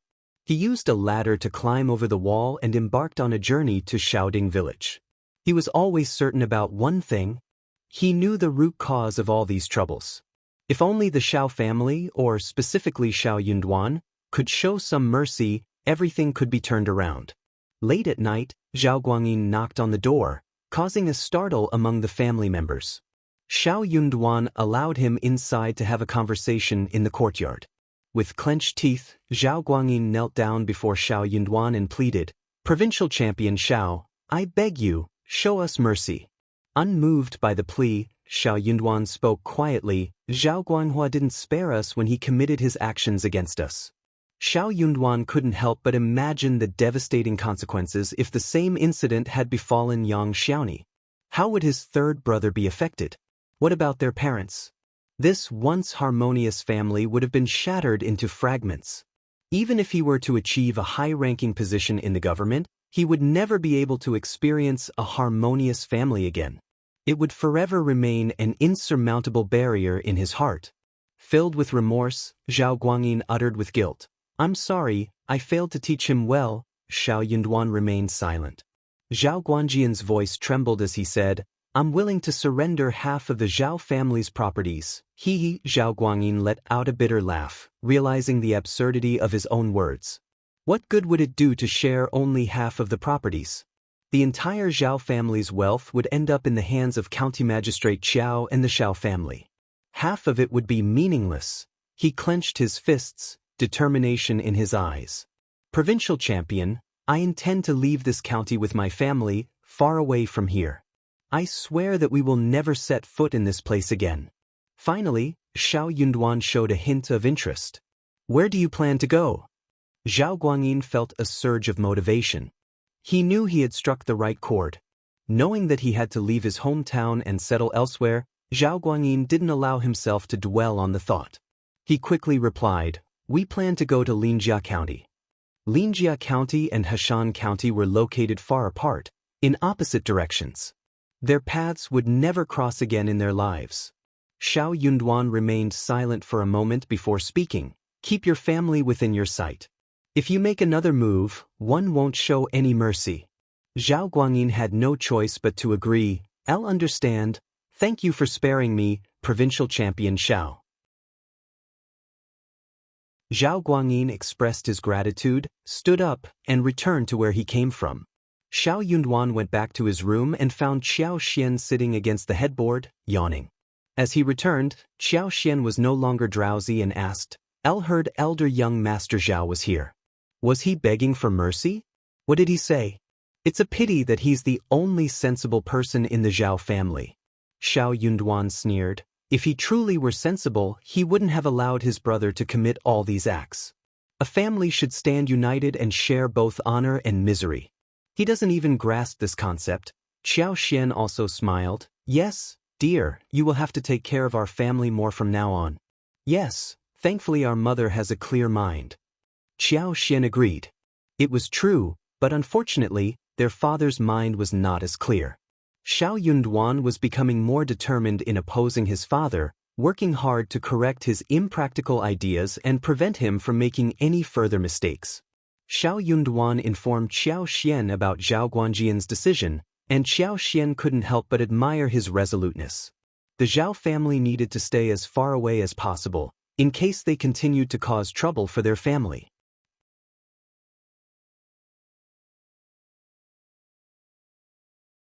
Chapter 749. Madame Zhao's bad idea. They no longer needed to worry about revenge, as they believed that old Master Zhao and Zhao Guanghua would eventually face the consequences when the opportunity arose. The next day, Shao Yunduan made another visit to the county city, while Qiao Xian spent most of her time in the flower field. Though uncertain about the details of Xiao Yunduan's conversation with County Magistrate Qiao, it wasn't long before the case involving the Zhao family was resolved.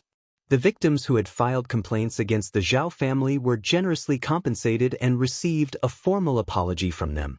They expressed their gratitude for the resolution. As a result, Officer Qiao gained a reputable status, and many of the victims referred to him as the wise magistrate. The Zhao family, having committed numerous crimes, had their properties confiscated. However, since they admitted their guilt, they were spared imprisonment or exile. Zhao Guanghua received 30 lashes, and the entire family was commanded to leave the county, never to return and trouble the civilians again.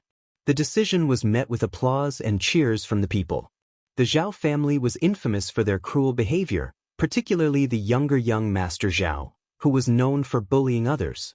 It was a relief for the community to see them depart. County Magistrate Qiao closely monitored their departure, ensuring they had no opportunity to gather their belongings. Since their properties had been seized, they were not permitted to take anything with them.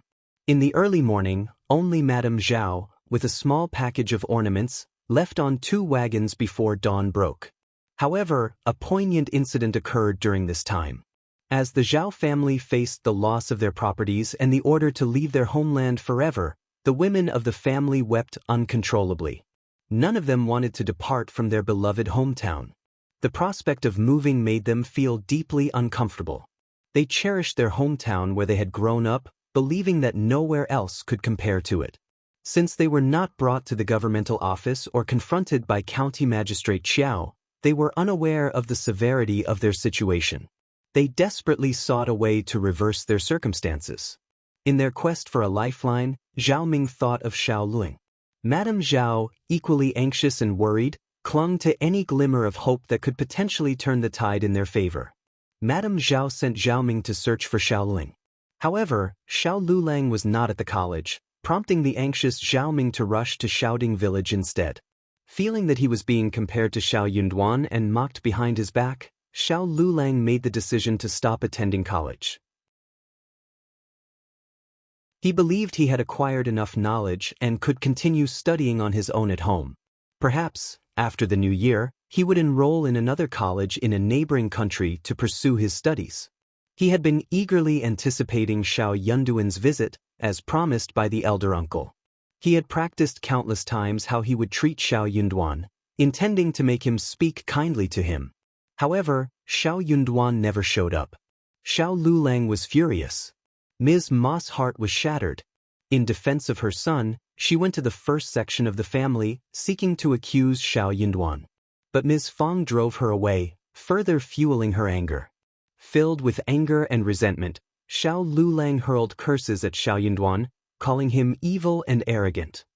He vowed to become a cultivated talent, a recommended man, and ultimately an advanced scholar, just so he could humiliate Xiao Yunduan and make him regret his actions for the rest of his life. Regarding his eldest uncle, Liulang felt deceived and manipulated. Eldest uncle had lied to him. He no longer believed in his authority or respected him as a senior. He refused to trust his words any longer.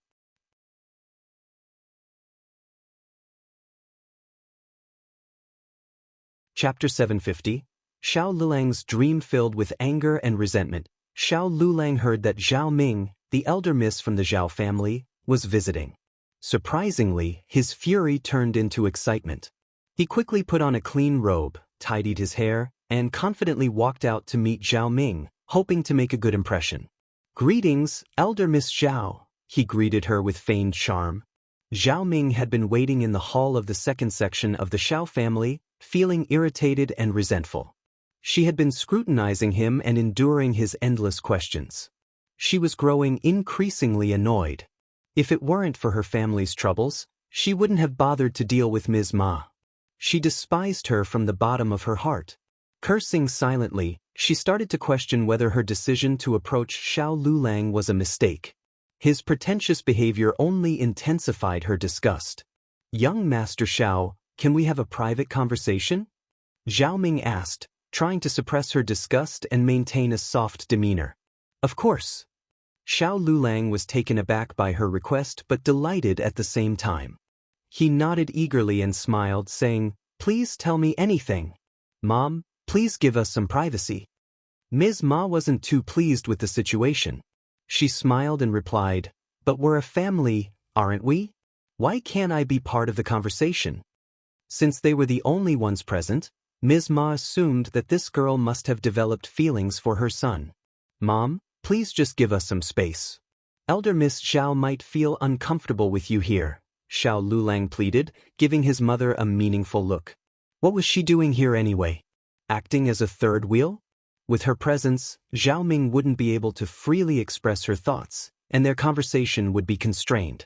Ms. Ma finally grasped the situation and understood Xiao Liulang's intentions.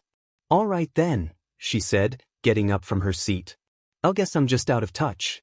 I'll leave you two to chat. Take your time." With a smile, Ms. Ma seemed to be aware of everything and left the room, giving her son a knowing look. Zhao Ming felt humiliated and furious. She blushed with anger at the thought of being mistaken for someone interested in a rural woman like Ms. Ma. She was the elder niece of the prestigious Shao family, and being associated with the Shao family in this manner was deeply frustrating. She had to restrain herself from cursing Ms. Ma and Xiao Liulang out of sheer anger. Unaware of Zhao Ming's true emotions, both Ms. Ma and Xiao Liulang misinterpreted her blushing as shyness.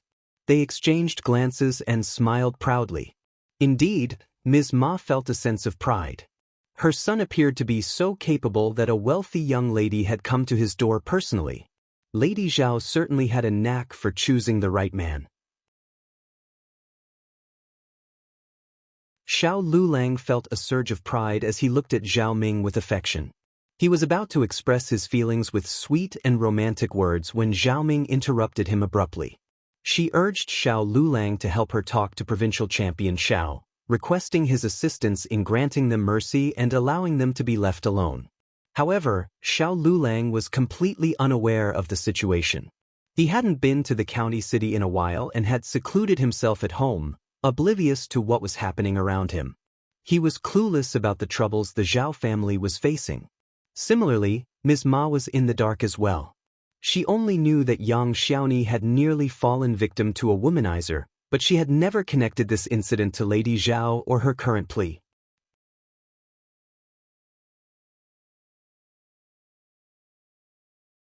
Chapter 751. Justice. Upon hearing Zhao Ming's request for him to seek mercy from Yunduan, Xiao Liulang was taken aback. He couldn't comprehend why he should approach Yunduan and what exactly was going on. Zhao Ming found herself at a loss for words. She couldn't simply reveal her brother's actions, which had caused so much harm and humiliation to others, and had no direct connection to the Shao family's initial involvement. Xiao Yunduan and Qiao Xian had their reasons for handling the situation this way. If they personally confronted the Zhao family, it would only bring Yang Xiaoni's incident to the forefront again, which would be inappropriate and unjustifiable. Zhao Ming stammered, trying to explain, "It's just, my father and my second brother, they unintentionally did something that offended provincial champion Shao." Xiao Liulang, who had never been fond of Xiao Yunduan and was looking for an excuse to confront him, saw this as an opportunity. Moreover, it was Zhao Ming who had asked for his help, and he felt compelled to uplift her spirits. Before Zhao Ming could finish her sentence, Xiao Liulang became incensed and responded with righteous anger, "How dare they? Cousin is a respected man, but he shouldn't act so recklessly. Don't worry, Elder Miss Zhao, I will seek justice on your behalf. Wait, let me go and talk to the head of our family right away. Hold on." Without waiting for Zhao Ming to say anything further, Xiao Liulang swiftly dashed off. At the main residence of the family, Xiao Yunduan had resumed his studies after taking a few days' rest. Qiao Xian was playing with her newborn nephew alongside Shao Qing. It was during this moment that Xiao Liulang burst in, surprising everyone in the room. They exchanged glances, sensing that something was amiss. "What's happening now?" inquired Ms. Fang. Xiao Liulang sneered, his voice dripping with sarcasm. "Honestly, Elder Aunt, although our cousin is recommended for a position, he still has a long way to go before he reaches a high-ranking government office. What's the point of being so arrogant? I suggest you maintain a low profile and stay grounded." Everyone present, Honestly, Liulang, what on earth are you talking about? Be clear and straightforward. Liulang, convinced that they were pretending, began to disclose the involvement of the Zhao family. At that moment, the atmosphere in the room changed. Young Xiaoni lowered her head, her expression filled with embarrassment. Qiao Xian quickly found an excuse to dismiss young Xiaoni from the scene, sensing the need to protect her from further discomfort. Liulang remained oblivious to the situation, but observing the unusual behavior of the first section of the family, he became even more self-assured. He spoke with a self-righteous tone, imparting moral lessons and admonishing them for their alleged bullying. Simply because Yunduan had achieved the recommended man, Shao Sanlang could no longer contain his anger. He impulsively lunged forward and delivered a forceful punch to Liulang's face, causing him to stumble backward and accuse him of being a traitor. Ms. Fang was taken aback by the sudden outburst. Concerned that Shao Sanlang might inflict serious harm, she and others swiftly intervened to restrain him. Yunduan stepped in to assist, his expression grave. He firmly pulled Liulang away, demanding an explanation. What had driven him to defend the Zhao family? Even if he held disdain for the first section of the family, he should still possess a sense of integrity. Liulang's fury persisted as he continued to lecture Yunduan, expressing his discontent. Only then did Yunduan realize that perhaps Liulang had no knowledge of the actual situation. He probed further with additional questions, but the answers only deepened his confusion. Nothing seemed to align. Yunduan was rendered speechless. How could he, someone living in the village, be oblivious to the actions of the Zhao family? It was as if he were a recluse. For a brief moment, Yunduan was at a loss for words, unsure of how to respond. However, as he realized that Liulang was interrogating him without any knowledge of the situation, a sense of relief washed over him.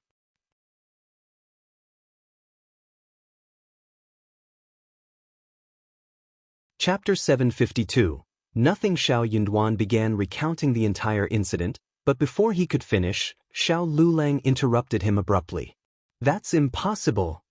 If you want, you can go and inquire about it, Yunduan responded calmly. Liulang fell silent. Deep down, he didn't want to accept the truth.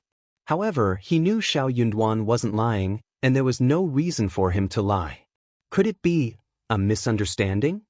Liulang questioned hesitantly. Yunduan sneered. Cousin, have you forgotten why Zhao Guanghua was transferred back here from the provincial college? Liulang struggled to find his words and finally burst out. He must have been framed. Yunduan couldn't help but feel that Liulang was adept at convincing himself with fabricated stories. Then go ahead and ask the land officer and the elderly men at Yang village if what happened is true. Do you think they all conspired to frame Zhao Guanghua? Yunduan challenged. Liulang was left speechless. It was evident that he had entertained this idea because he didn't fully trust his cousin. Yunduan had no intention of continuing the conversation. He firmly reiterated that his stance wouldn't change. He even warned Liulang to stay out of this matter, or else he would face the consequences of Shao Sanlang's punches. The thought of Shao Sanlang's punches sent a shiver down Liulang's spine, and he dared not argue further. However, he made one last attempt to persuade Yunduan to forgive the Zhao family for their actions, suggesting that they should reconcile with them as they were all part of the same family. Yunduan couldn't help but find this excuse ridiculous and strange, and he stared at Liulang in disbelief. Finally, after all of this, Liulang revealed the truth to Yunduan. He confessed that he and Zhao Ming were in love and that she was going to be the daughter-in-law of the Shao family, so they were all family now. Yunduan was taken aback by the revelation. He realized that Zhao Ming was currently at the second section of the family. That was the reason Liulang had come to interrogate them. The audacity of the Zhao family was astonishing. The Zhao family has no intention of marrying their daughter to you. You should forget about this. If they truly wanted their daughter to marry you, they wouldn't have sent Lady Zhao alone to your doorstep. That's not how marriages are arranged. Marriages were traditionally arranged by parents and matchmakers. Yet here was the girl, without any parental presence or matchmakers. However, Xiao Liulang remained fixated on his own perspective, refusing to listen to anything else. In a fit of anger, Xiao Liulang erupted. He stomped his feet and sneered, "No, you don't want me to live a happy life or have a good wife. I want compromise on this, and no one will ruin my marriage." Xiao Liulang stormed out in a fit of anger. Xiao Yunduan proceeded to explain everything to his mother and third brother, not wanting them to be distressed by the actions of their family. As expected, Ms. Fang, Xiao Sanlang, and young Xiaoni learned that Xiao Liulang had been influenced by Lady Zhao Ming's words and had come seeking justice among them. This provided some consolation, albeit the situation was still hurtful. "What a foolish man. Don't let his words affect you," Ms. Fang remarked. Xiao Sanlang scoffed. "He's completely unreliable. What has he learned all these years?" Qiao Xian chimed in with a smile. "You gave him a good punch, third brother. He deserved it." Laughter filled the room as everyone agreed. Meanwhile, as Xiao Liulang departed from the first section of the family, he suddenly came to a halt. How would he explain the situation to Zhao Ming after his impulsive actions?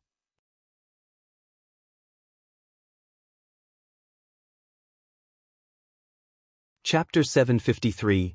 Beautiful in heart. Xiao Liulang deeply regretted his impulsive behavior. He realized that trying to reason with Xiao Yunduan in a calm manner would be futile at this point. Thoughts of his eldest uncle resurfaced in his mind. Despite swearing never to trust his uncle again and cutting off communication with him, he couldn't help but see his eldest uncle as his last resort. Thus, he made the decision to humble himself and seek his assistance once more. However, when he arrived at his uncle's home, he learned that his uncle was out tending to the cows and donkeys. Ever since they acquired the cows and donkeys, his uncle took great joy in caring for them and overseeing their well-being. Xiao Liulang felt a sense of joy as he observed the cows and donkeys in the distance. His uncle would often take them to the mountains to graze on grass. Sometimes he would even ride the donkey and spend considerable time away from home. He rarely returned early. Since he couldn't locate his uncle, Xiao Liulang decided to compose himself and head back home. Confronted by Zhao Ming's affectionate gaze and overwhelmed by his own desires, Xiao Liulang couldn't bring himself to tell her about his failure in the task. Instead, he vaguely assured her that he would ensure everything went smoothly. Zhao Ming, being somewhat naive herself, either willingly ignored the gaps in his explanation or simply wanted to hear what she desired. She refrained from probing further, as delving deeper would only lead to more questions. Relieved by her acceptance, Zhao Ming expressed her gratitude with a smile. In that moment, Xiao Liulang found himself motivated and began to believe that his words held some truth. The girl thanked him, and the boy modestly expressed himself, as if their exchange represented a genuine occurrence. Xiao Liulang was convinced that Zhao Ming was falling in love with him. Filled with motivation, he mustered the courage to express his affection for her and proclaimed his desire to marry her. To his surprise, Zhao Ming was dumbfounded and flushed with embarrassment. She wished she could slap Xiao Liulang and make him disappear. If it weren't for the problem the Zhao family faced that day, she would never have sought his help. How dare someone like Xiao Liulang entertain the idea of marrying her? He had merely been a source of mockery in the past. Who did he think he was? He was never deserving of her. Furious and humiliated, Zhao Ming refrained from directly blaming Xiao Liulang. Instead, she hurriedly left without providing clear answers to his questions. Xiao Liulang, however, interpreted her hasty departure as a sign of her shyness, which only boosted his ego. Eager to flaunt his supposed victory, he shared the news with his mother, hoping she would arrange a matchmaker to propose to the Zhao family. Xiao Liulang couldn't possibly expect Zhao Ming to make the proposal herself. It would put too much pressure on her. He should be the one taking the initiative. Feeling proud, Ms. Ma showered her son with praise. "My son is so capable. Lady Zhao is beautiful, and she must come from a wealthy family. Only a girl like her is worthy of being my son's wife." Xiao Liulang beamed with joy, but his expression turned serious as he heard about the trouble the Zhao family was facing. "Mom and Dad, come with me to the first section of the family. We need to talk to our eldest uncle and ask him not to treat the Zhao family so harshly." He realized that unless he could resolve the Zhao family's problem, he wouldn't be able to proceed with the proposal. After all, Zhao Ming had mentioned that her father and brother were in prison. Ms. Ma was taken aback. What? Liulang proceeded to explain the entire situation to his mother. Ms. Ma's face changed dramatically. What? Lady Zhao is from the Zhao family, that family? Liulang furrowed his brow. Yes, is something wrong? What?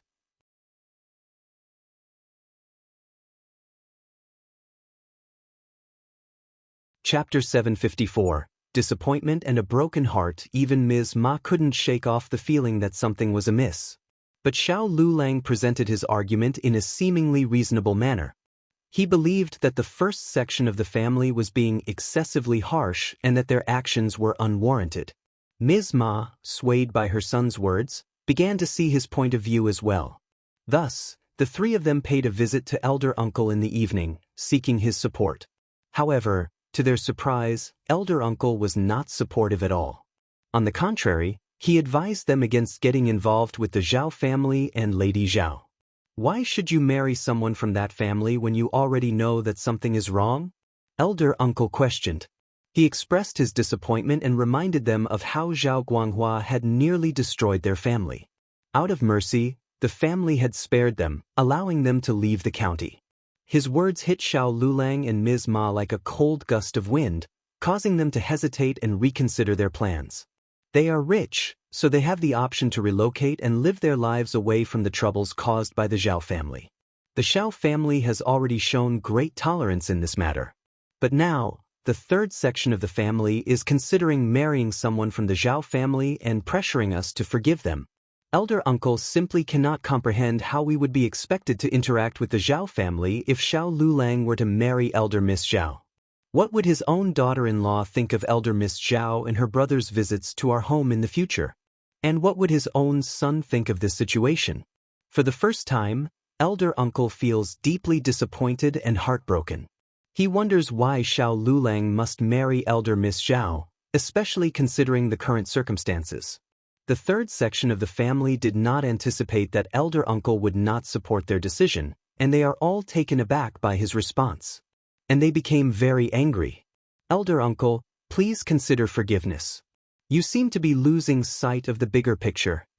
Elder brother, it wasn't easy for Liulang to find a potential partner. Why do you insist on ruining it?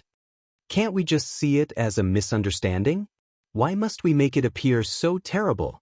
People might start calling you narrow-minded, and that certainly doesn't reflect well on our family, does it?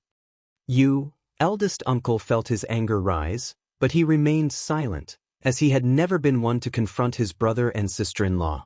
Ms. Fang, on the other hand, was more direct.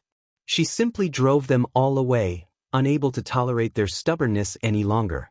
The members of the third section of the family were seething with anger. They're just jealous. They can't stand the thought of us having a wealthy daughter-in-law. We will find a matchmaker and go to the Zhao family for the proposal regardless. Let the first section of the family do whatever they want. Liulang worriedly expressed, but old Master Zhao and brother Shao are still in prison.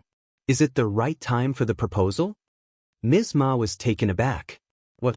No, the first section of the family must do us this favor. We can ask Ms. Qiao to speak to her father about it. Liulang sneered, casting a cold glare at Ms. Ma. He was well aware of that.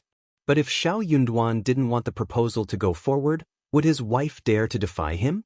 Third uncle chimed in. The Zhao family has already come and apologized. What more does the first section of the family want? It was just a misunderstanding, and nothing happened to Ms.Zhang. Liulang nodded in agreement. Exactly. It's all a misunderstanding. Lady Zhao claims it was the fault of the servants. I never imagined Brother Shao would be involved in such things. Absolutely. Third uncle exclaimed with a smile. Let's discuss this with eldest uncle. They're too hot-headed right now to listen to reason. Well, come back tomorrow. Ms. Ma pursed her lips and grumbled, why not now? Ever since Yunduan became a recommended man, the first section of the family has become so arrogant. Yes, that's true. Third uncle's tone turned sour. Secretly, he admitted that he would probably become arrogant too if his own son achieved the recommended status. Little did they know that after Zhao Ming left Shaoding village, Xiao Yunduan had already set off for the county city.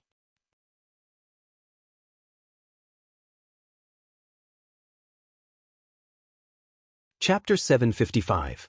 Departure. Xiao Yunduan recounted Zhao Ming's visit, urging Zhao Guangyin to reconsider his plans and discard the absurd idea. He emphasized the dire conditions of the prison, highlighting the risk to his father and brother's lives, given their age and accustomed luxurious lifestyle. Zhao Guangyin was shocked and scared, expressing his ignorance of the situation. He sought Madame Zhao's explanation, and upon hearing it, he was overwhelmed with anger. After the Zhao family decided to repay their debt using their own assets and leave the county, County Magistrate Qiao showed leniency. He made it clear that on the day of their departure, old Master Zhao and his son would be released from prison. Amidst his preparations to transfer their properties and depart in 2 days, his mother proposed such a foolish idea. Couldn't she have inquired about the relationship between the third and first section of the family to determine if sacrificing their own son and daughter-in-law was necessary for the sake of the third branch? Madame Zhao remained unconvinced.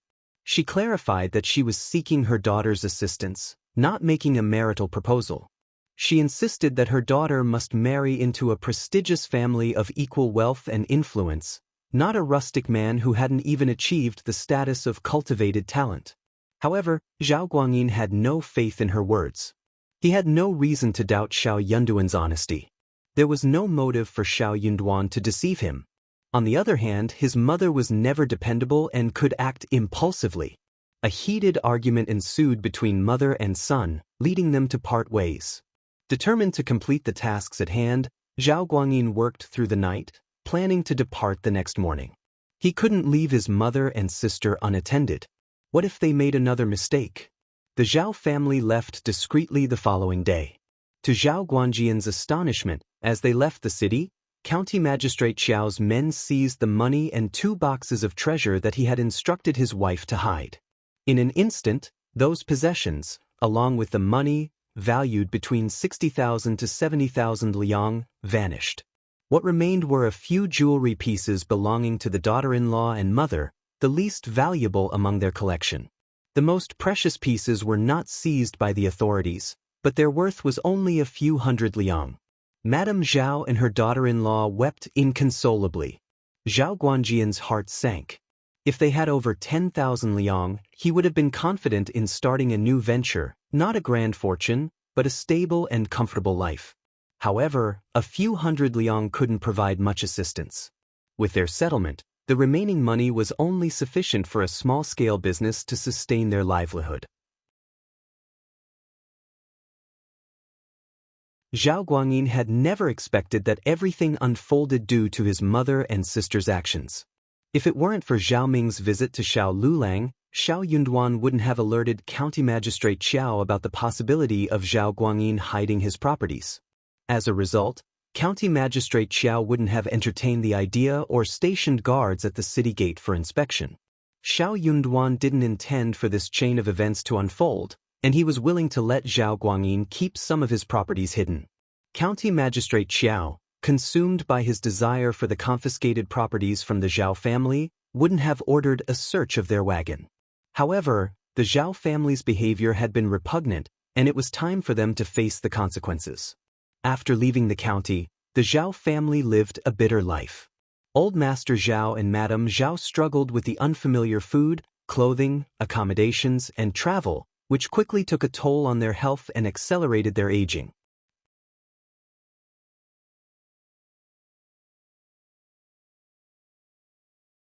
Chapter 756. Zhao Guanghua was feeling even worse. When he left the county, he was still suffering from the punishment.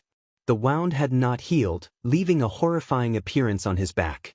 Whenever it rained, he would experience a faint pain in his legs. Despite becoming a member of an ordinary family, Zhao Guanghua had not managed to change his bad temper. He engaged in a street fight, resulting in a broken leg. Irritated by the incident, Old Master Zhao and Madame Zhao confronted the person responsible for breaking Zhao Guanghua's leg. However, Their efforts only resulted in humiliation and curses, leaving Madame Zhao infuriated. Her anger led to an illness that persisted for nearly 3 months. In the first half-year, Zhao Guanghua's temper remained unchanged. He caused numerous troubles, resulting in the loss of their remaining money. They even had to use their small yard and house as collateral. Zhao Guangyin felt a deep sense of despair. His father became an alcoholic, and his mother continuously defended his worthless brother. He couldn't bear to continue supporting this family any longer. Feeling utterly helpless, Zhao Guangyin secretly gave them 30 liang and left with only 10 liang in hand, along with his wife and son. They disappeared without a trace. Meanwhile, Zhao Guanghua unintentionally killed someone during one of his fights. Fearing the consequences, he fled and vanished as well. However, the man he had fought was not dead. He had merely lost consciousness. The victim approached Zhao Guanghua's parents, demanding compensation.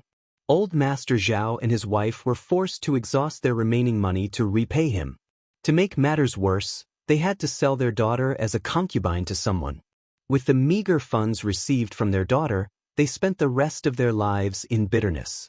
Back in Shaoding village, the next morning after Zhao Ming's visit, the third section of the family urgently rushed to the first section, imploring them to employ any means necessary to reach a compromise with the Zhao family. That was absolutely out of the question. Ms. Ma and third uncle disregarded the nature of the Zhao family and their past conflicts with the first section. Particularly, Ms. Ma had always dreamt of Shao Liulang marrying into a wealthy family. Her eyes lit up with excitement when she laid eyes on elder Miss the previous day. She was the ideal match Ms. Ma had envisioned for her family. She was even superior to the Yen family. Ms. Ma would not tolerate Ms. Niu showing off in front of her once her son married a rich bride.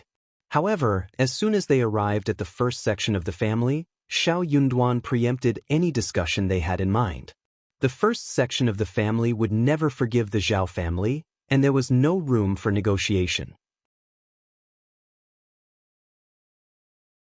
If the third section of the family insisted on marrying a lady from the Zhao family, the first section of the family would not intervene, but they would make it clear to the clan that the first section and the third section were completely unrelated from that moment onward.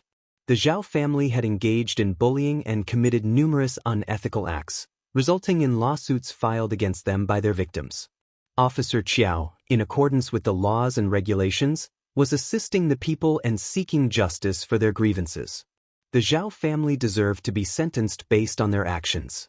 No one should interfere, as it would only create trouble for everyone involved. It was a burden that nobody could bear. If the third section of the family believed they could bear that burden, they could approach Officer Qiao. Begging for mercy on behalf of the Zhao family? Absolutely not. Ms. Ma and third uncle were clueless about the situation. They couldn't utter a word upon hearing Shao Yunduan's account. They knew they were powerless when it came to dealing with governmental offices. Shao Liulang was not convinced. He blurted out, "You're Officer Qiao's son-in-law. If we seek his help, Officer Qiao will surely assist us."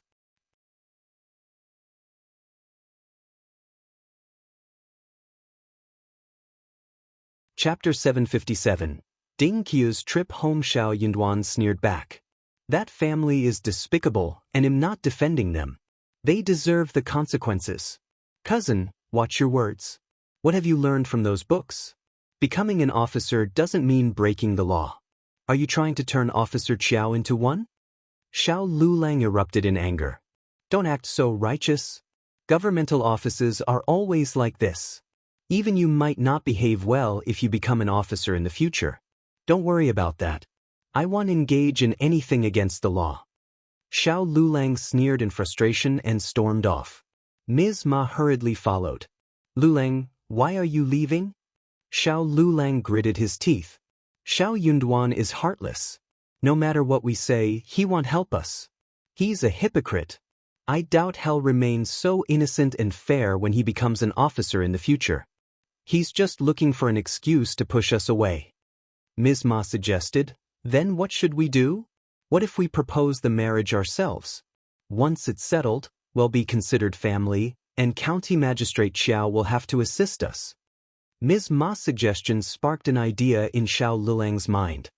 he exclaimed, since the first section of the family won't help us, we can go and find County Magistrate Qiao ourselves. He could simply claim that Shao Yunduan had sent him, and the problem would be resolved. Shao Liulang felt a rush of happiness. I have a plan. Let's go home first. They decided to have breakfast and contemplate their approach before heading to the county city. However, before they could even leave their house, Ding Qiuyue rushed in, looking disheveled. Concubine Ding appeared to be in a different state this time. She had no carriage, nor did she have any maids attending to her. Her clothes appeared worn out as well. Arriving home during breakfast time, Concubine Ding caught the attention of many onlookers. Isn't that Qiuyue? Which Qiuyue? The concubine from the Ding family. Oh yeah, what is she doing here so early in the morning? But haven't you noticed that? She is not wearing what she was wearing last time. No wonder people say that the Zhao family is falling. The story is true. So what is she doing here this time? The Zhao family sent her? Ding Qiuyue sensed eyes scrutinizing her, filled with judgment and hostility, which made her feel deeply embarrassed. She hurriedly made her way home, avoiding any interaction or response to those around her. The Zhao family members were all filled with anxiety. What would become of them once the Zhao family collapsed? Qiuyue was terrified as well. Being a concubine put her in a position similar to that of a servant. But then, the young master presented her with a release letter, allowing her to leave the Zhao family. Many other servants received the same directive. She was taken aback. She hadn't expected to receive such a letter. Despite her initial reluctance, she had grown accustomed to her role as a concubine. She was at a loss as to how she should carry on with her life after leaving the Zhao family. She knew she wasn't cherished in her own household, and returning home in such a hurried manner would not be well received by her parents, brother, and sister-in-law. They would likely expect her to contribute to the household chores and earn her own keep. But would they be willing to accept her back? Moreover, she had grown accustomed to a life without having to work. The idea of engaging in manual labor seemed daunting to her. Would she even be capable of doing any physical work at all?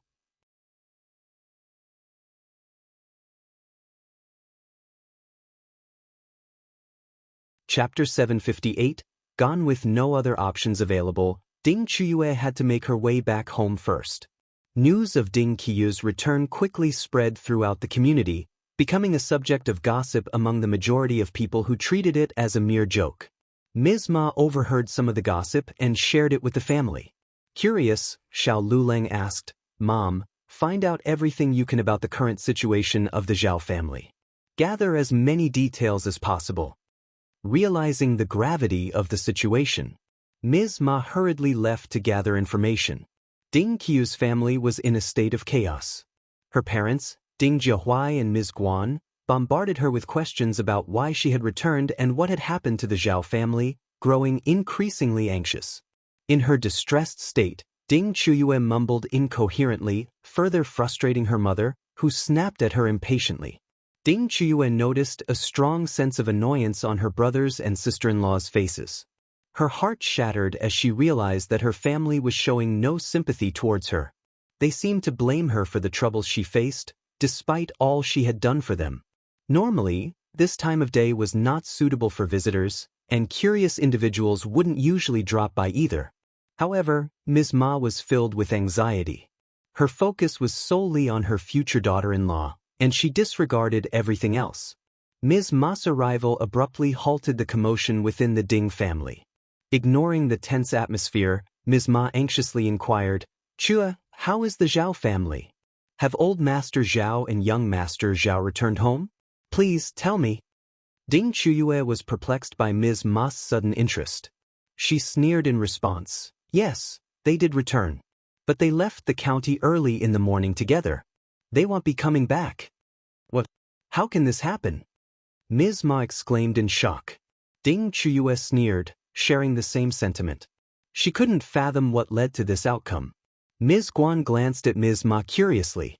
Why are you so concerned about the Zhao family? Of course I am. Ms. Ma's heart felt heavy. They are my future in-laws. The Ding family stared at Ms. Ma, their eyes widening in confusion. What did you just say? Future in-laws? Are they really your future in-laws? They asked, trying to make sense of the situation. Unable to keep it a secret any longer, Ms. Ma admitted, yes. Lady Zhao and my son are in love, and they are planning to get married soon. How can the Zhao family be in such a state? I need to inform Liulang about this immediately. Without wasting any more time, Ms. Ma hurriedly left the house. The Ding family remained puzzled, their earlier argument completely forgotten. As Ms. Ma returned home, she immediately relayed the news to Liulang, who was equally shocked. His heart sank as he realized that Lady Zhao, his beloved, had left and the Zhao family was no longer in the county. What do we do now? What do we do? Liulang's distress matched that of his mother. All his hopes and dreams seemed to crumble in an instant. Ms. Ma felt even more devastated than Liulang. She had lost the chance to flaunt her status with a wealthy daughter-in-law, the opportunity to wear luxurious gold and silver ornaments slipping away. It's all the fault of the first section of the family. Ms. Ma snapped angrily. If it weren't for their coldness, the Zhao family wouldn't have been driven away, and I wouldn't have lost such a good daughter-in-law. I won't let them off easily. Ill reason with them. Liulang, however, intervened, stopping Ms. Ma from causing trouble at the first section of the family. His tone turned cold as he said, "Leave it. There's no need to go to them anymore.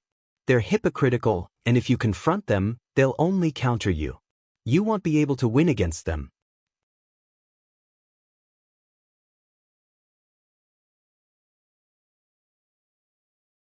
Chapter 759. Liulang's Grudgemas. She wouldn't be able to defeat them in any way. "I'll do my best," Liulang declared, clenching his fist. "I'll study hard and surpass Yunduan. I'll make it, I'm determined." Yes. Ms. Ma's spirit was reignited. "My son has always been clever, better than Yunduan. I'm confident you'll succeed, and when that time comes, you can marry any girl you want." But Liulang's expression darkened, and he fell into silence. Any girl? He wasn't so sure about that. But he knew one thing for certain. He genuinely liked Lady Zhao. She was the only one who treated him with respect and trust, the only one who would smile at him and ask him to spend time together, relying on him whenever she faced difficulties. But he had failed to help her. And now he had lost her too. Yunduan had shattered his happiness, and he wasn't going to give up easily. While Ms. Ma continued to nag and defend her son, Liulang tuned out, lost in his own thoughts. The Zhao family faded away from the county, soon becoming a forgotten memory. As for Qiuyue, her life as a concubine was filled with bitterness. Her hostile sister-in-law constantly gave her trouble at work, sneering at her and hurling insults. Qiuyue understood the need to be tolerant while living under someone else's roof, but there were moments when she reached her breaking point. Unable to bear it any longer, she found herself engaged in arguments with her sister-in-law, leading to heated exchanges. Even her own mother blamed her and chaos reigned within the family. Driven to annoyance and fury, Qiuyue decided she had to escape. She fled her home and, before leaving the village, she made a visit to the first section of the Shao family once more.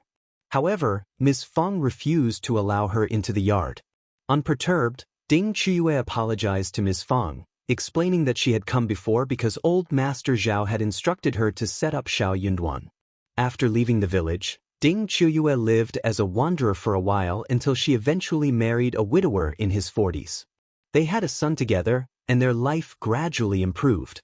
From that moment onward, she never returned to her mother's home. Ms. Guan made an attempt to visit her once, hoping to gain some benefits from the new situation. However, Qiuyue promptly chased them away with broomsticks, and they never dared to approach her again. The entire village found amusement in the misfortune of Ms. Guan and her family, drawing comparisons to the troublesome Zhang family from Zhang village. Ms. Fang was deeply disturbed by Qiuyue's revelations. She immediately confronted Xiao Xian and Yunduan about the matter. The three of them exchanged worried glances, realizing the gravity of the situation. Xiao Xian spoke up, "Mother, This serves as a reminder for us. As the husband is the provincial champion and soon to become an advanced scholar, he will likely pursue a career as an officer in the future. There will be many attempts to undermine us. It's not just him, elder brother and third brother should also be cautious. Qi and Tao should choose their martial partners wisely too. We can't allow random choices. Ms. Fang nodded in agreement. You're right. We must keep this in mind. Ms. Su and young Xiaoni shared the same sentiment, expressing even greater concern. They were determined to ensure that their husbands remained loyal and committed, without any other women entering the picture.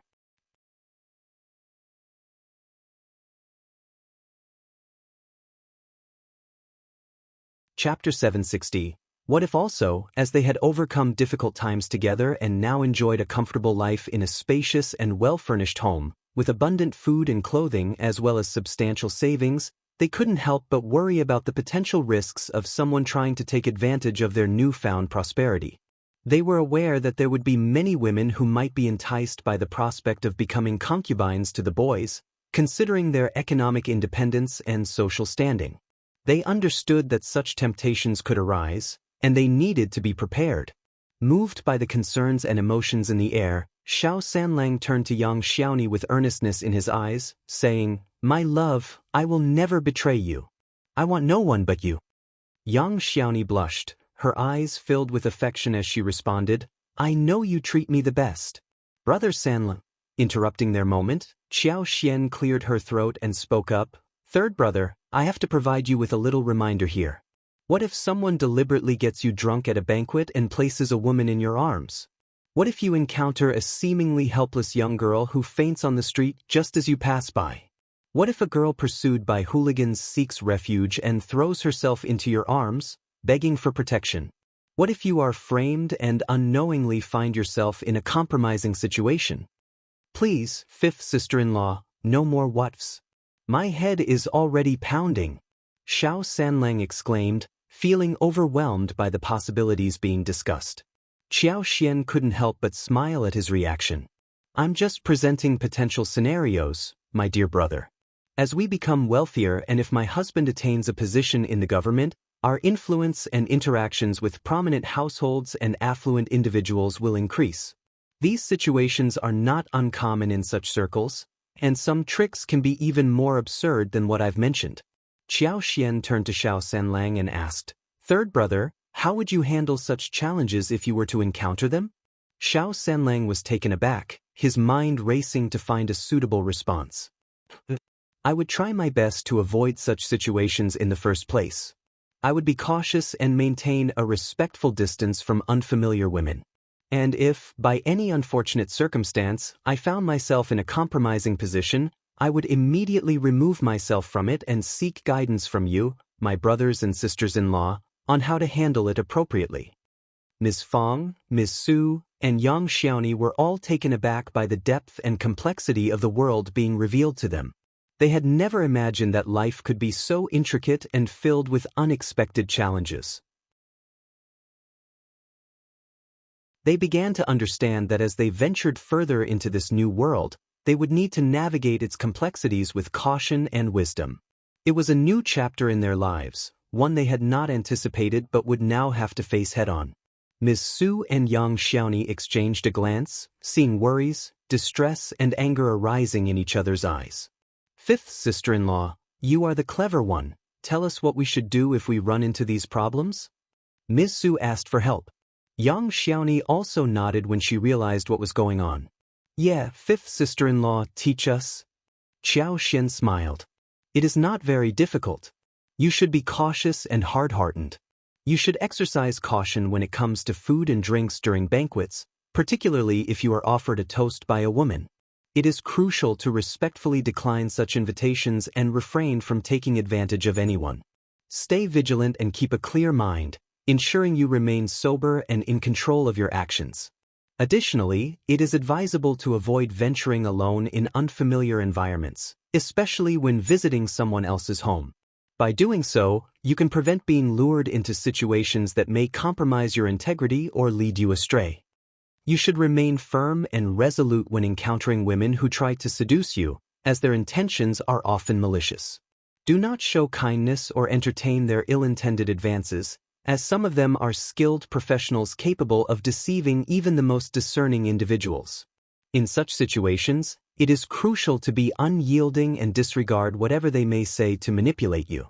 Their well-being should not concern you. I understand that implementing these precautions may not be an effortless task. Perhaps it would be beneficial for me to have a thorough discussion with our elder brother, elder sister-in-law, third brother, third sister-in-law, as well as Tao Tao and Qi. Ms. Su and Yang Xiaoni agreed.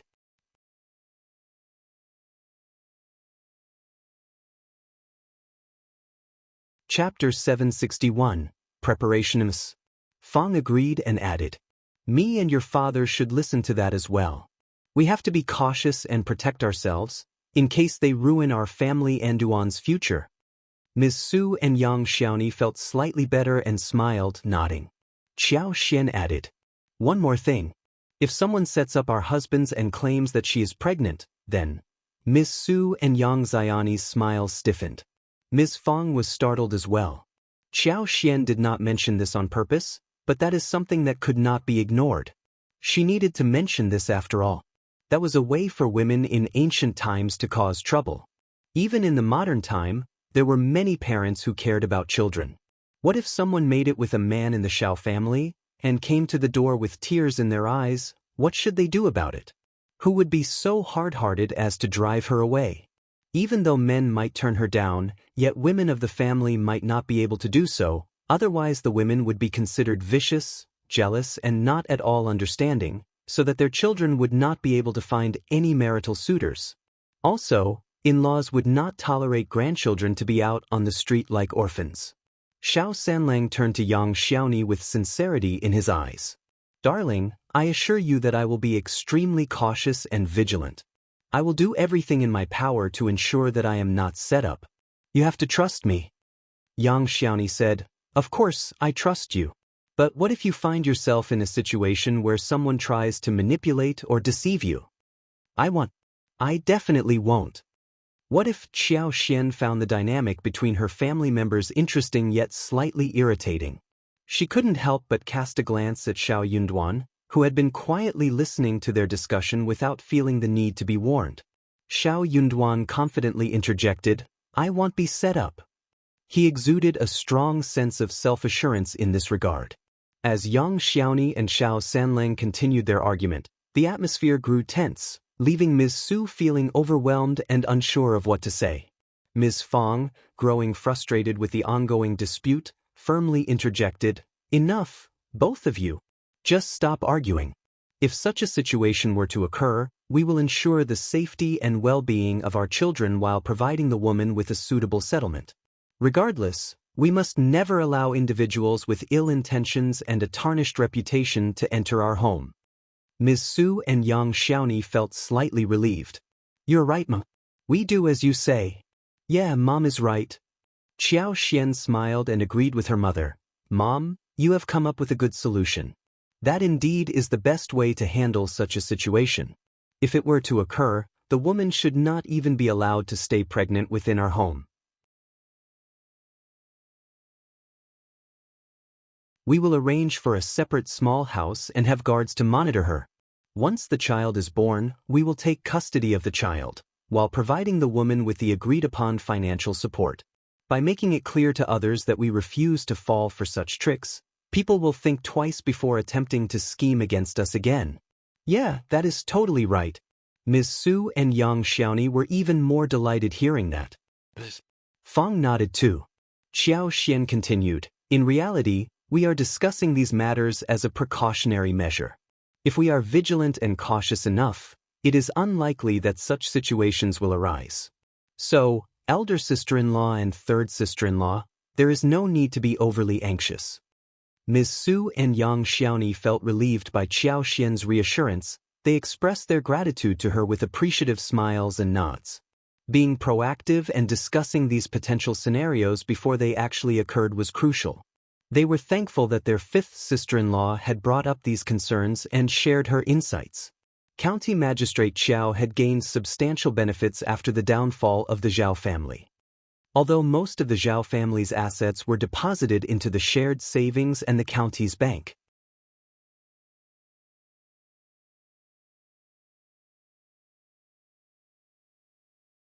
Chapter 762. Stingy Officer Qiao held significant influence in the county, and if he conducted some discreet arrangements and distributed benefits to the strategists, administrators, guards, as well as lower-ranking government officials, nobody would dare oppose him. The officer had amassed a substantial fortune, and he couldn't help but feel delighted about it. He owed this success in large part to Shao Yunduan's suggestion to eliminate the Zhao family, a decision he wouldn't have made without his input.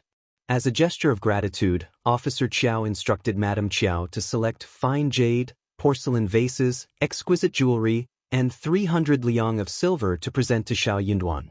This was intended to foster a closer relationship between them. Madame Qiao, however, wasn't particularly pleased about it. She believed that they had acquired their fortune through their own abilities, so why should they share it with the two bastards? Yunduan and Quan are already quite well off. They have established a close relationship with the Zhang family and lack nothing. Xian's jade bracelets alone are worth more than 10,000 liang. Officer Qiao's expression turned sour. He had been coveting Qiao Xian's bracelets for a while. He had even made up his mind to claim them for himself once he returned to the capital, making them his own prized possession. However, after successfully toppling the Zhao family, he had secretly acquired more than 10,000 liang in addition to the confiscated properties, and he had completely forgotten about Qiao Xian's bracelets. He didn't want to provoke any animosity with Shao Yunduan or give Qiao Xian a reason to despise him. Officer Qiao had never been particularly kind to Qiao Xian, and he knew that if they continued to shower her with favors, she would suspect ulterior motives or even suspect a setup. Women were often suspicious and had a tendency to harbor grudges. What if she whispered something to Shao Yunduan? That would certainly complicate matters. Officer Qiao continued, unfazed by Madame Qiao's discomfort. She can indeed have her own properties, but it's important to show our generosity. We are fortunate to be wealthy now, so what harm is there in sharing some with them? Let's not be stingy. Yunduan is destined for a bright future, and it's crucial to establish a good relationship with him from the beginning. Otherwise, our gratitude may lose its value if we're even slightly late. Madame Qiao couldn't help but feel even more uneasy upon hearing her husband's remarks about Shao Yunduan. After all, she had chosen Shao Yunduan as her son-in-law. Very well, old master, Madame Qiao reluctantly agreed. But please, old master, let's not exaggerate the virtues of our son-in-law. The spring examination has yet to take place, and we can't predict the outcome. Our county is small, and people from humble origins often have narrow perspectives. In any case, he is not superior to our own son, is he? Old master, please don't hold such high expectations too soon. You may end up disappointed, Madame Qiao cautioned, maintaining her stance. While her words held some truth, Officer Qiao couldn't shake off his discomfort. He furrowed his brows and retorted, "Are you determined to contradict me? Let me make it clear. Stop scheming. Shao Yunduan has no other support. Our task is to win him over and ensure his unwavering loyalty. Don't be so narrow-minded." Madame Qiao felt a surge of irritation, but she forced a smile and reluctantly agreed. They proceeded with the preparations for the gifts, but to their surprise, Shao Yunduan outright refused to accept them. He stood firm in his decision. He made it clear that he wanted no association with the properties or assets seized from the Zhao family. He even declined any involvement with the stores and fields that were acquired through their confiscated possessions. As a recommended mandate, he had the privilege to purchase land without going through the standard procedures.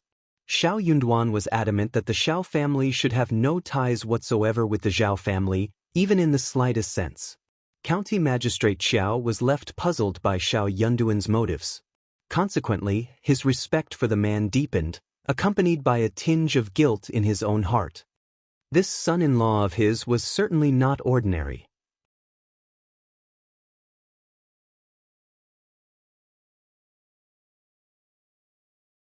Chapter 763. someone caught wind of Xiao Yunduan's intentions and saw an opportunity. They purchased numerous fields from the Zhao family and approached Xiao Yunduan, offering to sell some of them to him. These fields had no connection to the confiscated assets. To everyone's surprise, Xiao Yunduan accepted the offers and bought the fields, paying a price higher than the market value. In total, he acquired 400 mu of land. He then donated these lands to the clan, entrusting the elderly men, clan chief, land officer, and appointed individuals from the Shao family to jointly manage the land ownership documents. All the income generated from these lands would be allocated towards supporting school expenses and enhancing the ancestral hall. As for the remaining funds, they were to be recorded in a public account, reserved for use during times of disasters or emergencies. With the resources secured, construction of the school commenced without delay.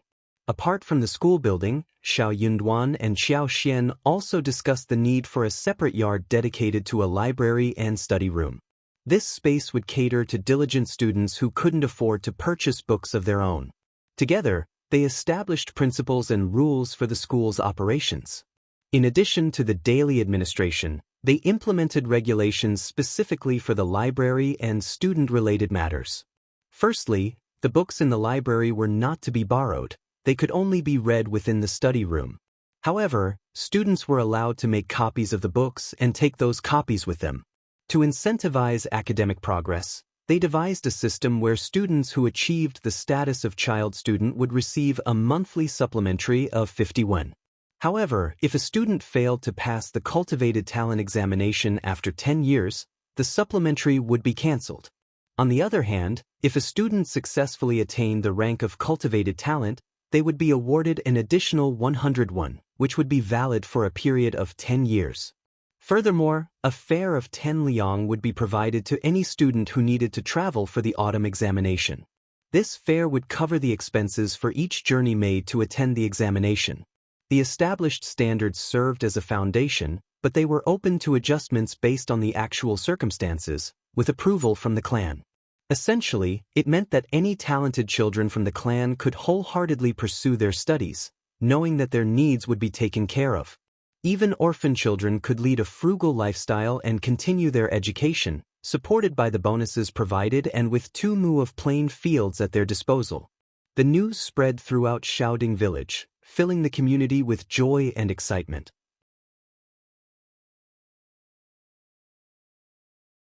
Families, particularly those with children of the right age and sufficient intelligence to become students, rejoiced at the prospect of their children being the first to attend the school. Even families with younger children felt a sense of gratitude and anticipation, knowing that their children would have the opportunity to benefit from the school in the future. Furthermore, the provision of funds for disaster relief added an extra layer of security for the village, ensuring their resilience in times of crisis. It was truly a remarkable development that brought immense relief and gratitude to the villagers. Xiao Yunduan went even further by expressing his intention to acquire additional fields for the clan, recognizing that the initial 400 mu was insufficient. This announcement heightened the village's joy and reinforced the unshakable foundation established by the first section of the Shao family. While Xiao Yunduan didn't personally engage in the physical construction, he provided the necessary funds, allowing the villagers to mobilize their collective efforts to complete the projects. As the time for cassava harvesting approached, Qiao Xian hired workers to carry out the task. They took great care in preserving the seedlings, ensuring their viability for future planting. Cassava cultivation was relatively low maintenance. Once the stems were cut, they were stacked and stored in a cellar. When needed, they could be easily chopped into pieces and prepared for planting. These resilient crops required minimal attention to thrive. The cassava plants, nurtured by Qiao Xian's exceptional superpower, yielded abundant harvests. Unlike its leafy counterparts, cassava's main produce lay hidden beneath the soil, similar to potatoes and peanuts. Each plant bore multiple gray-brown fruits, roughly the size of eggs, measuring 1 to 2 feet in length. After carefully harvesting the mature cassava, they peeled away the thin layer of taupe skin, unveiling the firm, white flesh beneath. This pulp was sliced into thin pieces and left to dry under the sun. Once thoroughly dried, The slices were ground into a fine powder and passed through a sieve, resulting in the extraction of tapioca flour.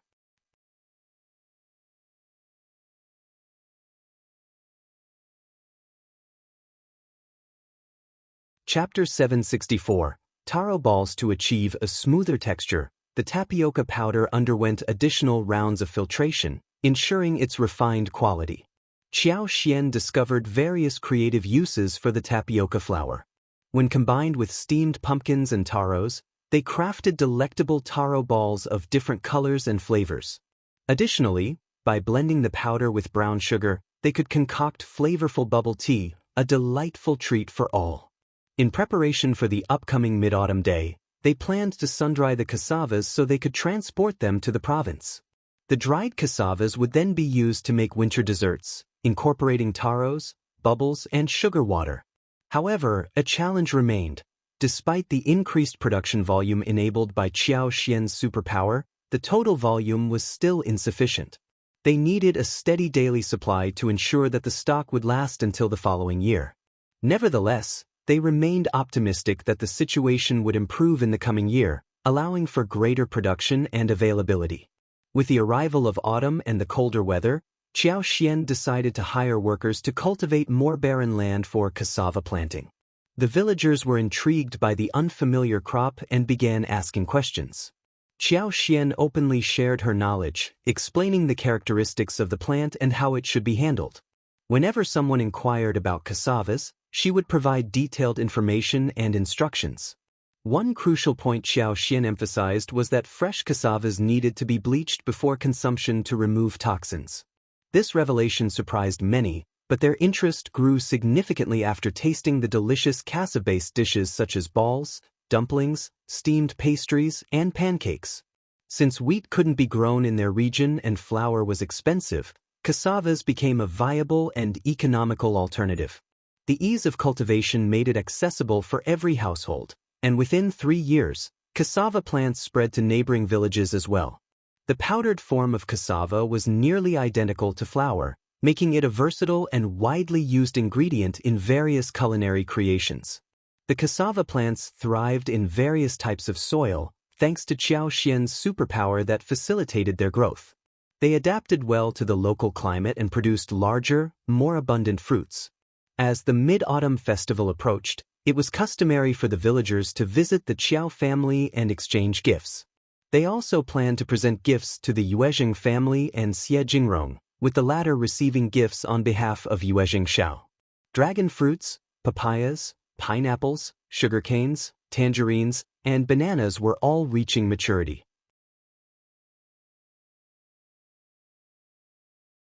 The first section of the family had already indulged in the delightful flavors of these fruits and praised their quality. The bananas, pineapples, and dragon fruits were especially well received. Qiao Xian carefully selected the ripe fruits as presents for the Yuezheng family and Xie Jingrong. Although the quantity wasn't large, the fruits were exceptionally fresh and flavorful. Under First Madam's instructions, Chu Shan was tasked with delivering the gifts along with those from Xie Jingrong. Qiao Xian entrusted Chu Shan to handle the transportation of the gifts back to their intended recipients. Qiao Xian made a mental note to bring a larger quantity of fruits on her next visit. The fruits were thriving and possessed a delicious flavor that she was certain would be enjoyed by Yuezheng Shao and the rest of the family. As for the gifts prepared for the Qiao family, they were not particularly extravagant. They didn't include any of the fruits or special plants grown in their garden, such as watermelons or the precious snow fungus, honey, and lipsticks. Instead, they adhered to the traditional practice of purchasing items from stores. However, this time they bought a slightly larger quantity of gifts compared to previous visits, as the Qiao family were aware that they were in a better financial situation.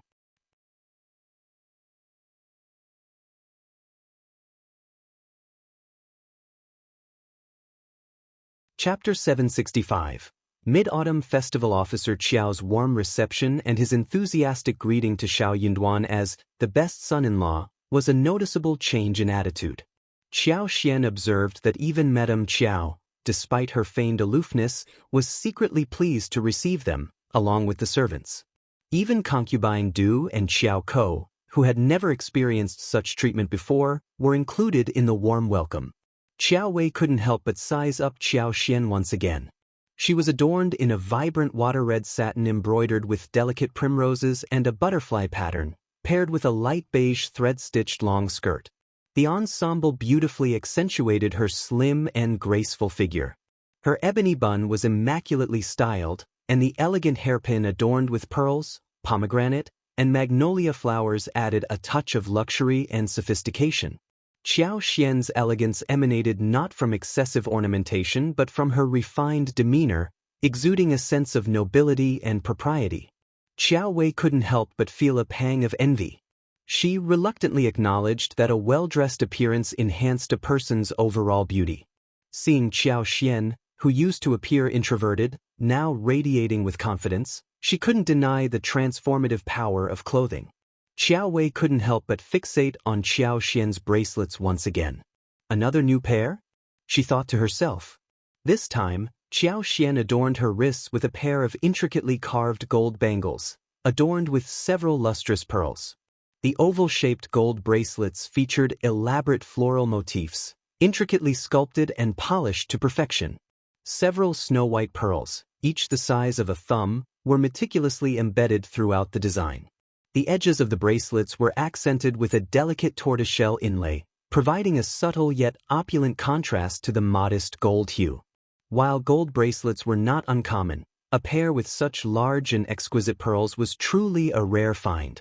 "First Madam certainly treats you well, sister. Did she gift you these magnificent bracelets too?"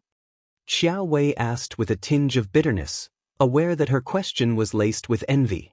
After all, every young girl had a fondness for beautiful, exquisite, and precious jewelry. Qiuyue, who had recently splurged on some new ornaments from the province, had planned to flaunt them in front of Xiaoxian. However, her confidence waned as she glanced at her own bracelets, which had cost her 1,000 liang after days of pestering her parents. Xiaoxian responded with a gentle smile. "Yes, Elder Aunt Yuezhing has always been kind to me. She even wanted to make me her goddaughter, but I declined because I don't believe I deserve such an honor. Nevertheless, she sees me as a good person and treats me accordingly." "What?" Madame Qiao exclaimed, a pang of disappointment washing over her. Though upon reflection, she realized that Xiaoxian's refusal was probably for the best. Otherwise, she might have become more unruly. However, deep down, Madame Qiao couldn't help but feel a slight sense of injustice based on Xiaoxian's words. Naturally, she assumed that if the first madam wished to accept Xiaoxian as her goddaughter, her own daughter should also be considered. After all, her own daughter was surely superior to Xiaoxian, wasn't she? Madame Qiao entertained the idea of finding a godmother for her daughter. The Yuezheng family, being a prosperous business family, held significant influence, and establishing a connection with them would undoubtedly bring numerous advantages. The jealousy of Qiaoko and Qiuyue towards Xiaoxian was evident as they couldn't help but sneer. They believed that Xiaoxian was fabricating her claims, insisting that the first madam would never have liked her. "She's just bragging," Qiaoko muttered under her breath, while Qiuyue nodded in agreement. Xiaoxian, sensing their disbelief, found amusement in their reactions. She smiled, feeling a sudden urge to find a peaceful spot for a nap. She wondered if there was a suitable place available for her. Deep down, Xiaoxian acknowledged the strained relationship she had with her lineal mother and stepsister. Aware that they were obligated to treat her cordially under her father's watchful eye, she saw no point in prolonging their interactions if they truly disliked one another. After all, she considered herself considerate in avoiding unnecessary confrontations with them. As for finding a place to rest, Madame Qiao had arranged a small courtyard for her through Auntie Ling, ensuring that Xiaoxian did get a designated space of her own.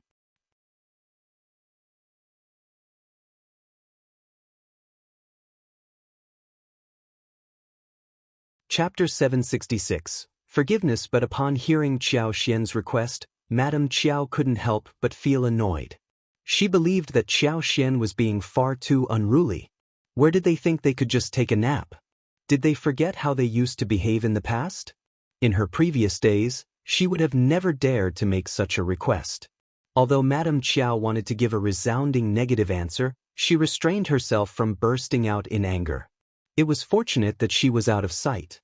Deciding to accommodate their request, Madame Qiao instructed the servants to find a suitable place for Qiao Xian, Li Xia, and Li Qiu to rest.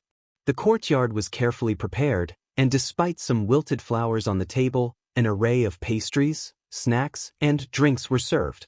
However, Li Xia and Li Qiu couldn't help but voice their dissatisfaction upon seeing the pastries and snacks. The pastries lack the smoothness of ours. They are so roughly made. The tea has no scent and looks far inferior to what we have at home. And these flowers, they are not as pretty or fragrant as ours. Qiao Xian couldn't help but be amused by their complaints.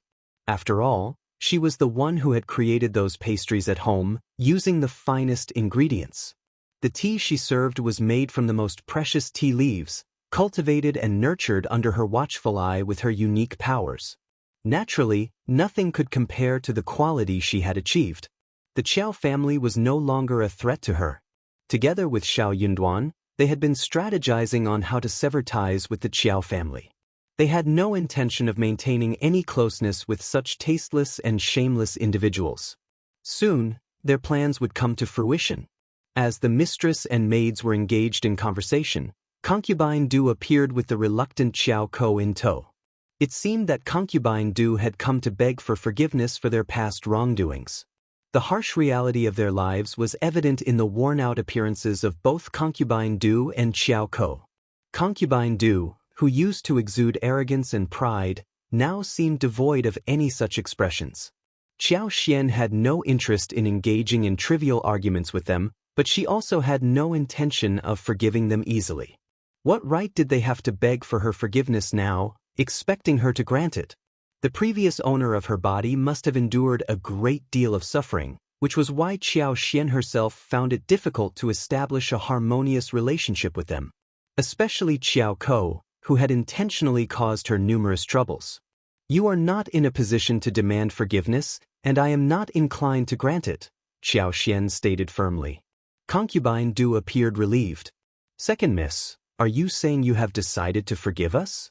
Thank you. I'm sorry for the misunderstanding, Concubine Du. The truth is, we have no connection whatsoever.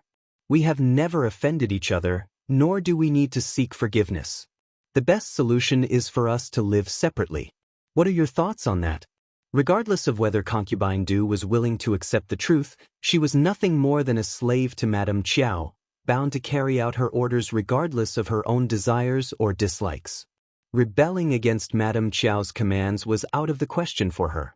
While Qiao Xian despised Concubine Du for her actions and felt anger towards her, she had no intention of seeking revenge or causing her unnecessary hardship.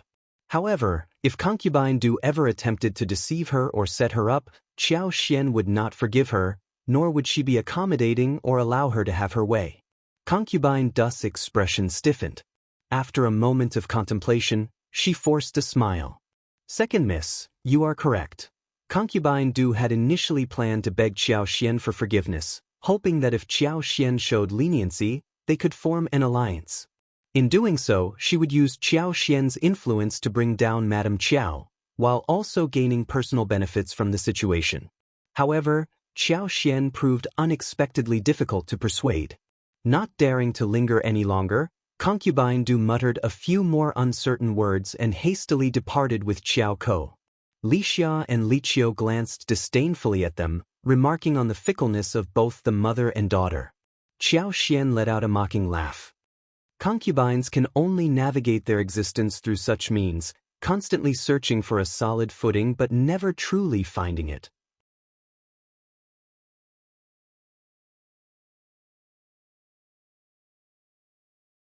Chapter 767. News disappointed, Concubine Du listened to Qiao Ko's angry outburst.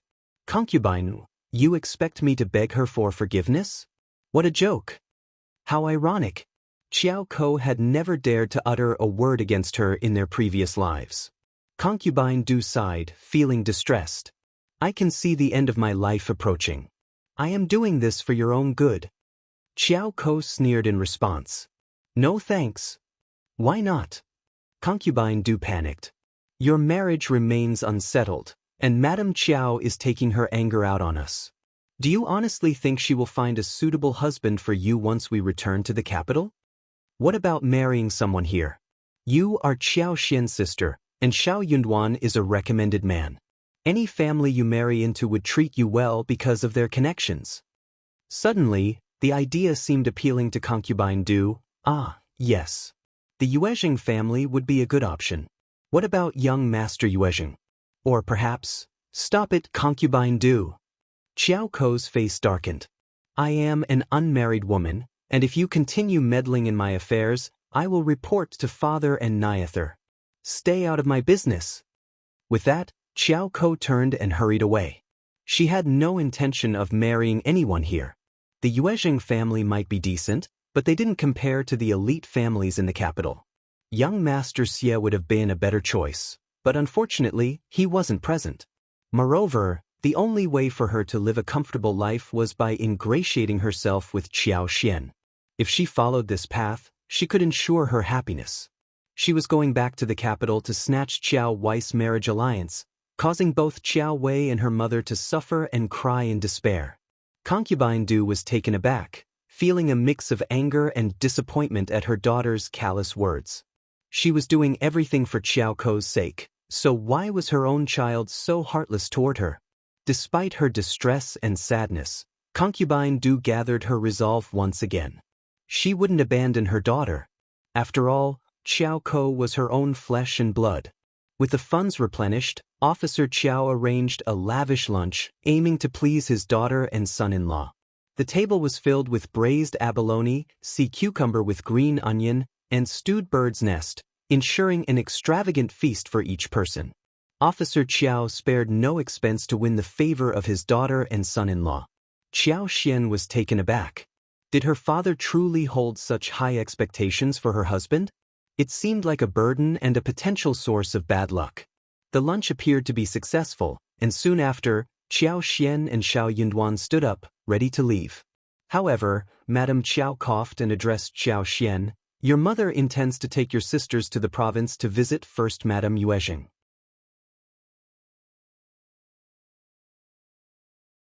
Xian, you must assist your mother in building a strong relationship with First Madame Yuezheng, understand?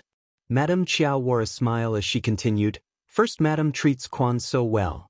With her support, everything will turn out fine. Old Master, you needn't worry. Her words carried an implicit message that if anything were to go wrong, it would be Qiao Xian's responsibility. Qiao Xian inwardly sneered. No wonder she had been treated to such a lavish feast. They were trying to win her over for a favor. She realized she should have anticipated this. Her father had never been generous towards her unless he needed something in return. In response, Qiao Xian forced a smile and said, Don't worry, father. One will do my best. However, she made a silent decision. She would only fulfill what she was capable of doing. Anything beyond that, she would not stoop to their level of shamelessness.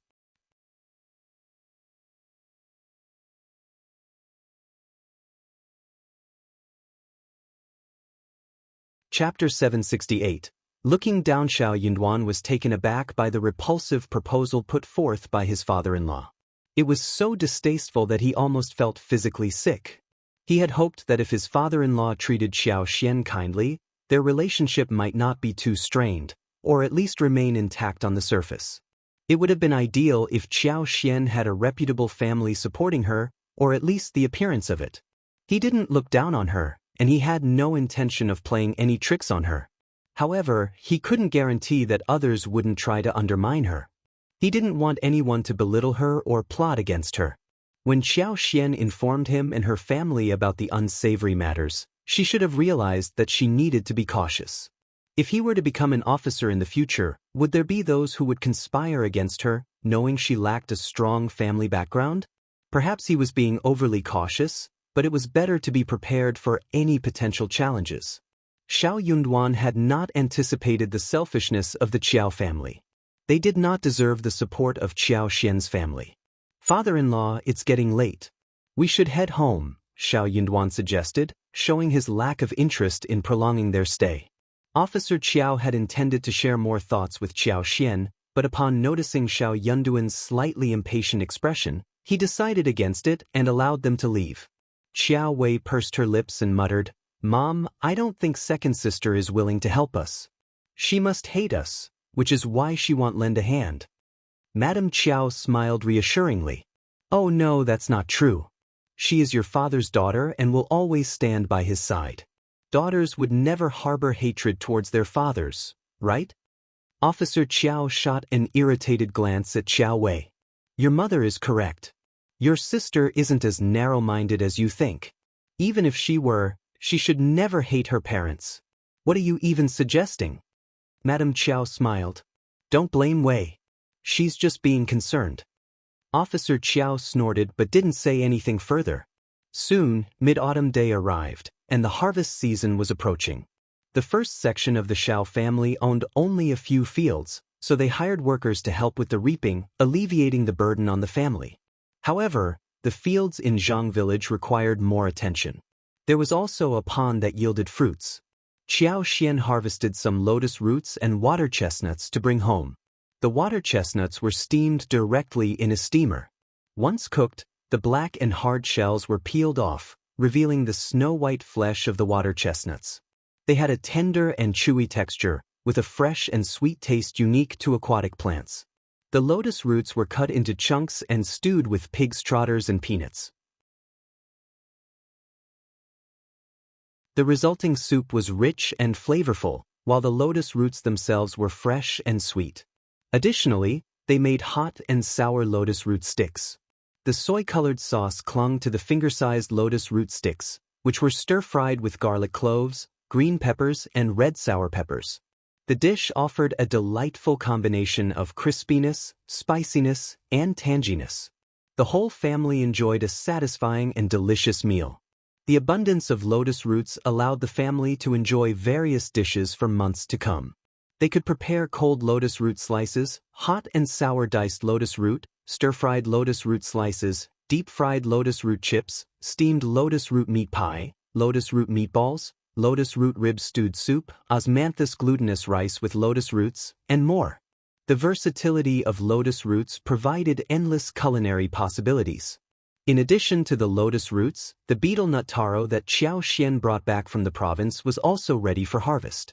Each betel nut taro weighed around 3 to 5 to 4 kilograms and exhibited numerous purple spots on its surface, creating a beautiful appearance once the peel was removed.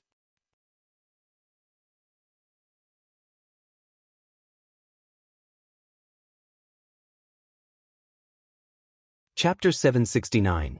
Not Madame Qiao. The alluring consistency and appearance of the betel nut taro made it a tempting addition to their meals. Inspired by its delicious taste, Qiao Xian decided to cultivate more taro plants to create high-quality taro balls, a delicacy they could enjoy in the future.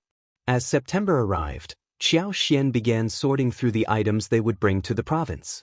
They had nearly 100 kilograms of snow fungus and 800 lipsticks, which they intended to take along. Additionally, they planned to bring a variety of harvested goods for First Madam.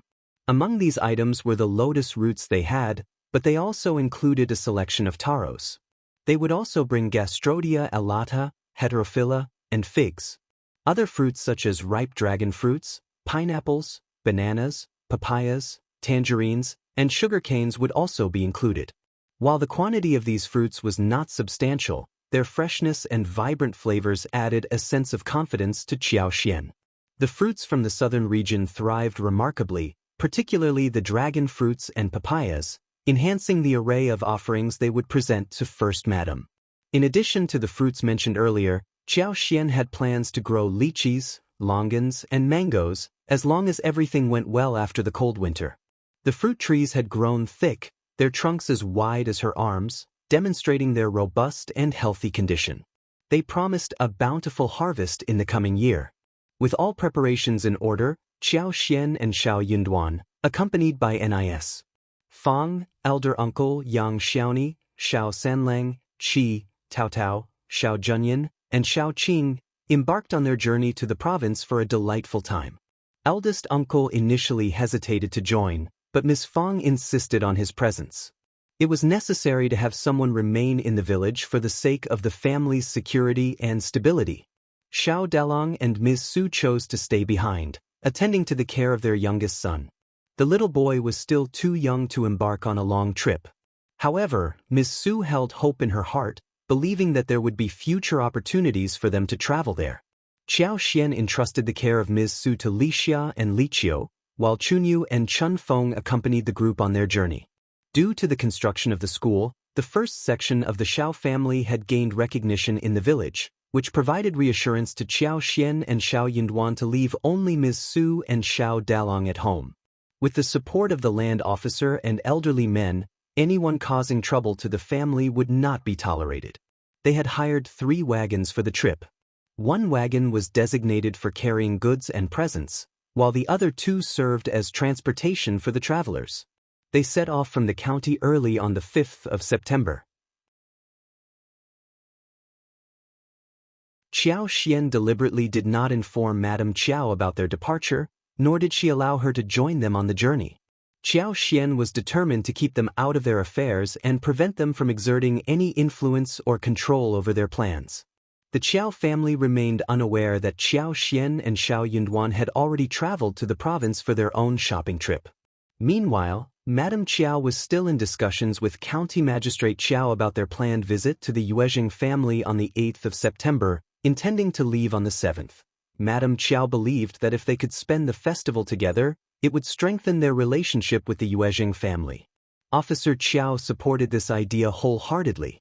On the 6th day, Madame Qiao sent Auntie Ling to fetch Qiao Xian from Shaoding village to bring her back to the mansion, so they could travel together the following morning. However, to her surprise, Auntie Ling returned alone. Auntie Ling informed Madame Qiao that the Qiao family had already departed for the province the previous day. Madame Qiao couldn't believe what she was hearing. "What are you saying? How dare she?" Qiuyue sneered and suggested. "Elle knew that girl was just pretending. Mom, let's inform father about this so that he can reprimand her."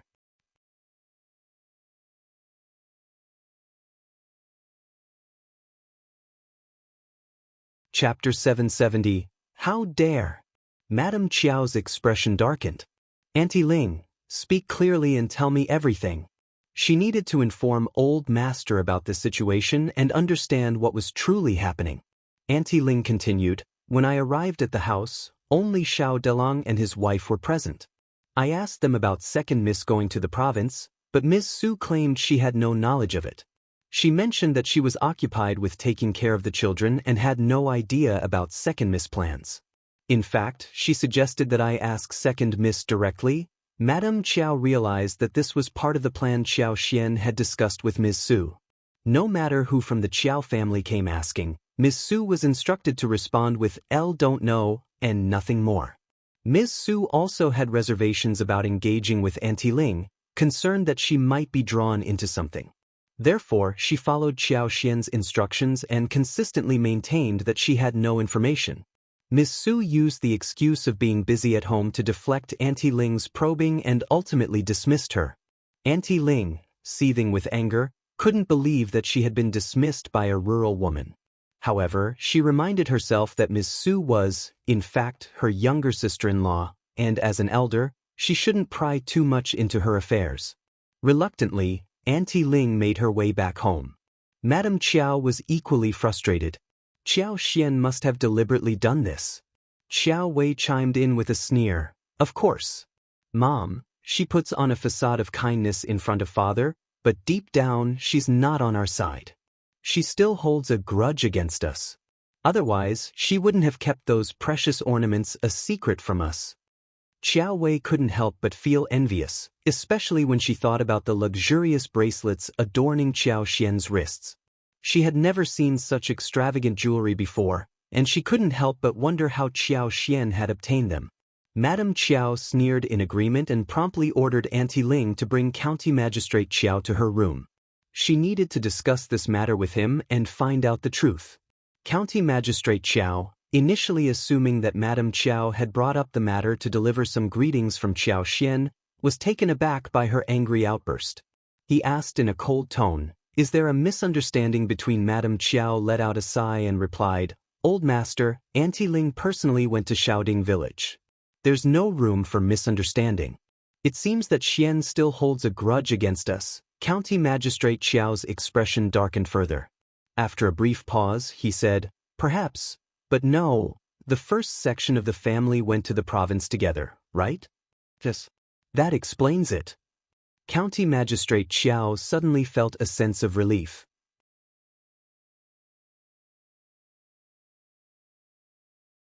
The Shao family went as a large group, so it might have been inconvenient for them to travel together. It's nothing to worry about. You can stick to the original plan and travel as scheduled tomorrow. You can contact them once you arrive. Madame Qiao and Qiuyue were left stunned by County Magistrate Qiao's response. Qiuyue screamed, Dad, Qiao Xian doesn't think you and Mom are important. She doesn't like us and you are still defending her. Shut up.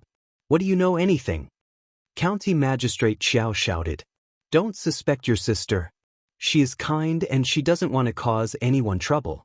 She is apparently trying to save us trouble and you are not only ungrateful, but also lecturing at me? Wei, you have to improve your personality.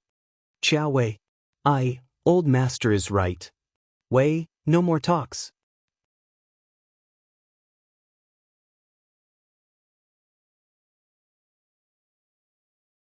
Chapter 771. County Magistrate's Self-Respect. Madame Qiao drove away Qiuyue, and she smiled. You're right, old master. It would be foolish for Qiao Xian to stay with the Yuezheng family. It would only bring disrespect and disdain upon us. County Magistrate Qiao was startled, and he could no longer keep the composure. Qiao Xian and Shao Yunduan passed by the county but did not even greet them, though they did not want to cause them trouble. They did not even inform them where and how to reach each other in the province. If Qiao Xian went into the Yuezheng family with her whole family, she was just being so rude and she would be disliked. The Yuezheng family would mock them and hate them. First Madam would not like her anymore. How ridiculous! County Magistrate Qiao, however, still tried to self-console. Xian and her husband are still too young to understand what they should do. They may have forgotten to tell us. I think her husband should have the basic rules about how to socialize with each other. They should not just go to the Yuezheng family like this. Go and meet them when you are in province together. If Qiao Xian and Shao Yunduan were in a good relationship with them, Madame Qiao should have all the reason to visit the Yuezheng family, since she was the lineal mother of the family. Madame Qiao sneered. She had lost interest in the county magistrate's words. He just wanted to save his own face and made himself convinced. Just wait and see.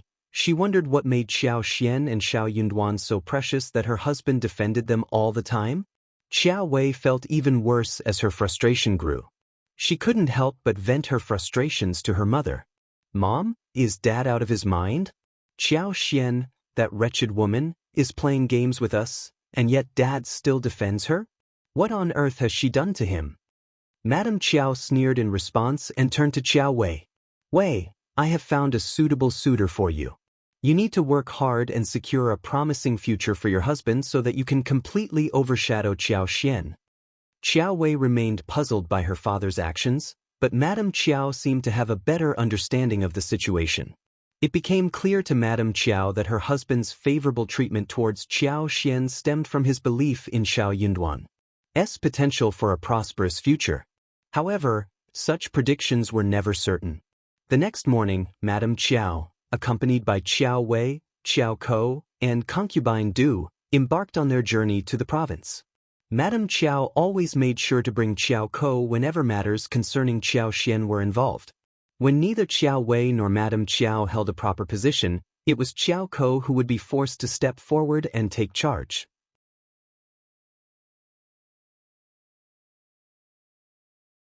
As for concubine Du, Madame Qiao had no intention of leaving her alone with County Magistrate Qiao.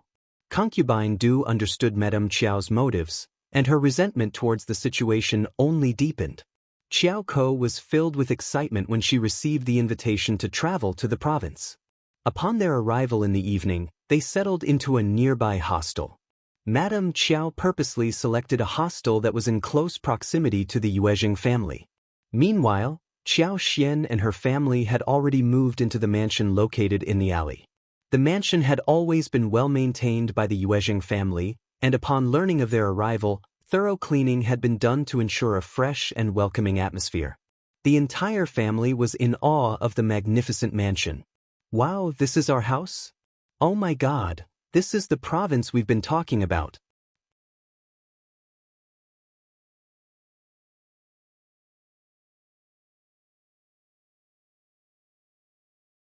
Chapter 772, Treatment. Fifth brother and fifth sister-in-law are so incapable.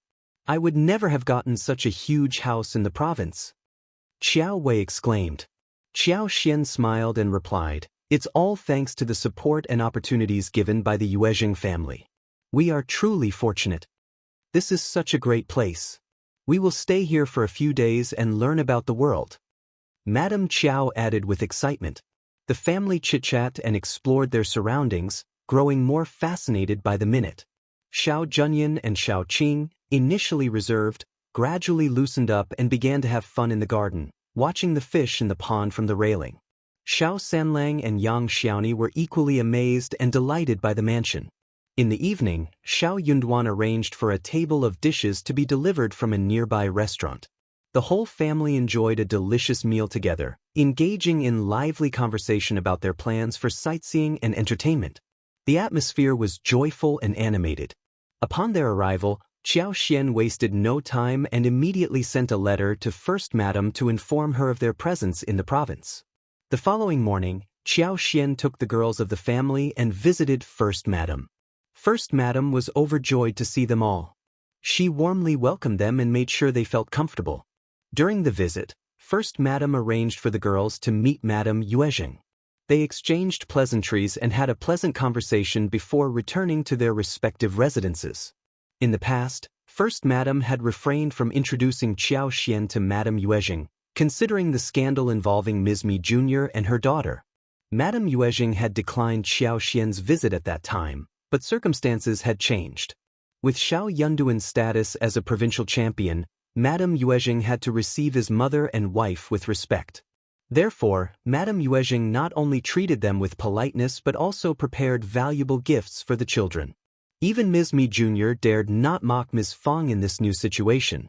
Unaware of Ms. Mi Jr. and Madame Yuzhang's previous attitudes towards Qiao Xian, Ms. Fang believed that their friendly behavior was genuine. She praised the Yue family for their impeccable manners, in stark contrast to the Zhao family.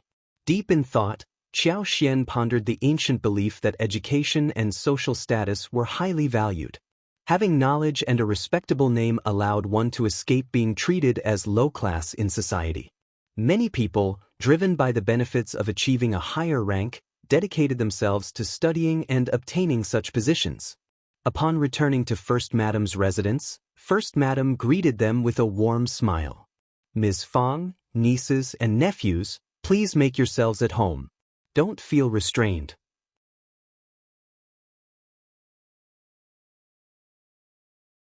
I want you to know that I truly cherish Xian. I have always regarded her as my own daughter. Let's strive to foster a harmonious relationship and be at ease with one another. Everyone felt at ease and smiled, relieved by the welcoming atmosphere. First Madam's straightforward personality resonated well with Ms. Fang, who was known for her open-mindedness. They engaged in pleasant and cheerful conversations, creating a more relaxed atmosphere compared to their time at Madame Yuzhang's residence. Qiao Xian and her family stayed for lunch before bidding farewell to First Madam. However, First Madam extended an invitation for them to spend the upcoming double 9th day together. She mentioned arranging wagons for them to enjoy a half-day trip in the mountains.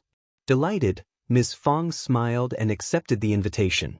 Upon returning to their own house, First Madam sent a few individuals to deliver food and essential items.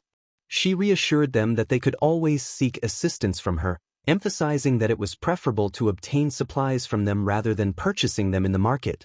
Grateful for the kind gesture, Ms. Fang expressed her appreciation and accepted the offer. In the afternoon, Yue Shao eagerly joined in the task of unpacking and organizing, excitedly handling the snow fungus, lipsticks, and dried cassavas.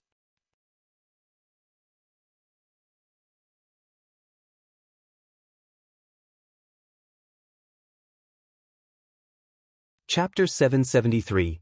Promising future Qiao Xian had a substantial amount of cassava powder, weighing 5 kilograms, along with sun-dried cassavas.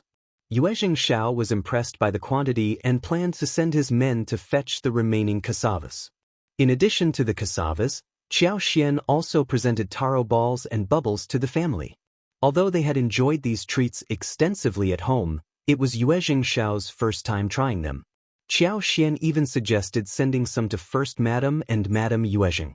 The combination of taro balls, bubbles, sugar water, and a portion of milk created a delightful and chewy dessert, which would surely become a favorite among the general population. Yuezheng Shao was delighted with the discovery. Not only did it provide a source of income, but it also offered him a delicious food option. Furthermore, the family was intrigued by the exotic fruits from the south. Dragon fruits and pineapples, sourced from Qiao Xian's home, piqued their interest. Madame Yuezheng particularly enjoyed bananas and dragon fruits, while the rest of the family appreciated all the fruits on offer.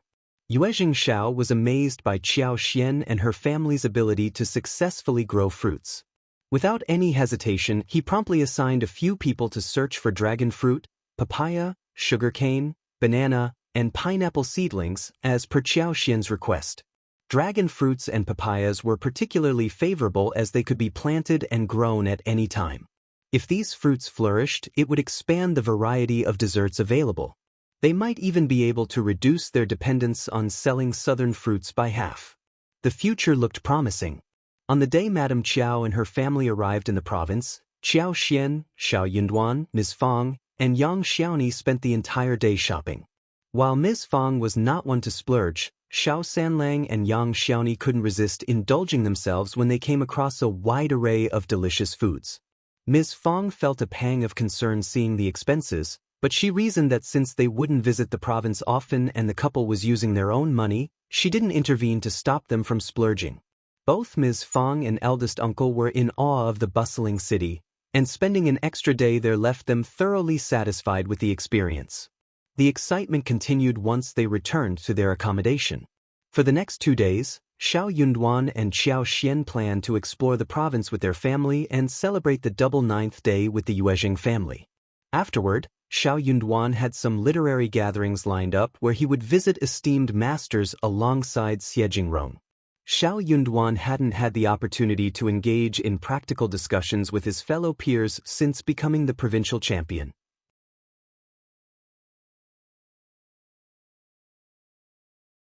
Meanwhile, Qiao Xian decided to inspect the land she had recently purchased. With the autumn harvest completed, there was an abundance of available laborers. Qiao Xian made the decision to hire them to begin sorting out the 1,000 mu of land. Although they would have to wait until spring to cultivate bananas, sugarcane, and pineapples, they could start planting papayas, dragon fruits, tangerines, and pomelos right away. In addition to these new crops, Qiao Xian also transferred some lemon and fig trees from the village garden. While the winter temperatures in the region wouldn't drop below 5 degrees Celsius, except for the mountain peaks, there was still a possibility of frost, although snowfall was typically minimal. Before there happened one huge frost storm, and the fruits and crops were all damaged when that happened. But this case wasn't frequent. So Qiao Xian decided to see if those fruits could still grow well after winter here, with her superpower as the protecting means. You're tuning in to the Wandering Hero YouTube channel. Don't forget to subscribe and join us on this journey to catch the most captivating stories.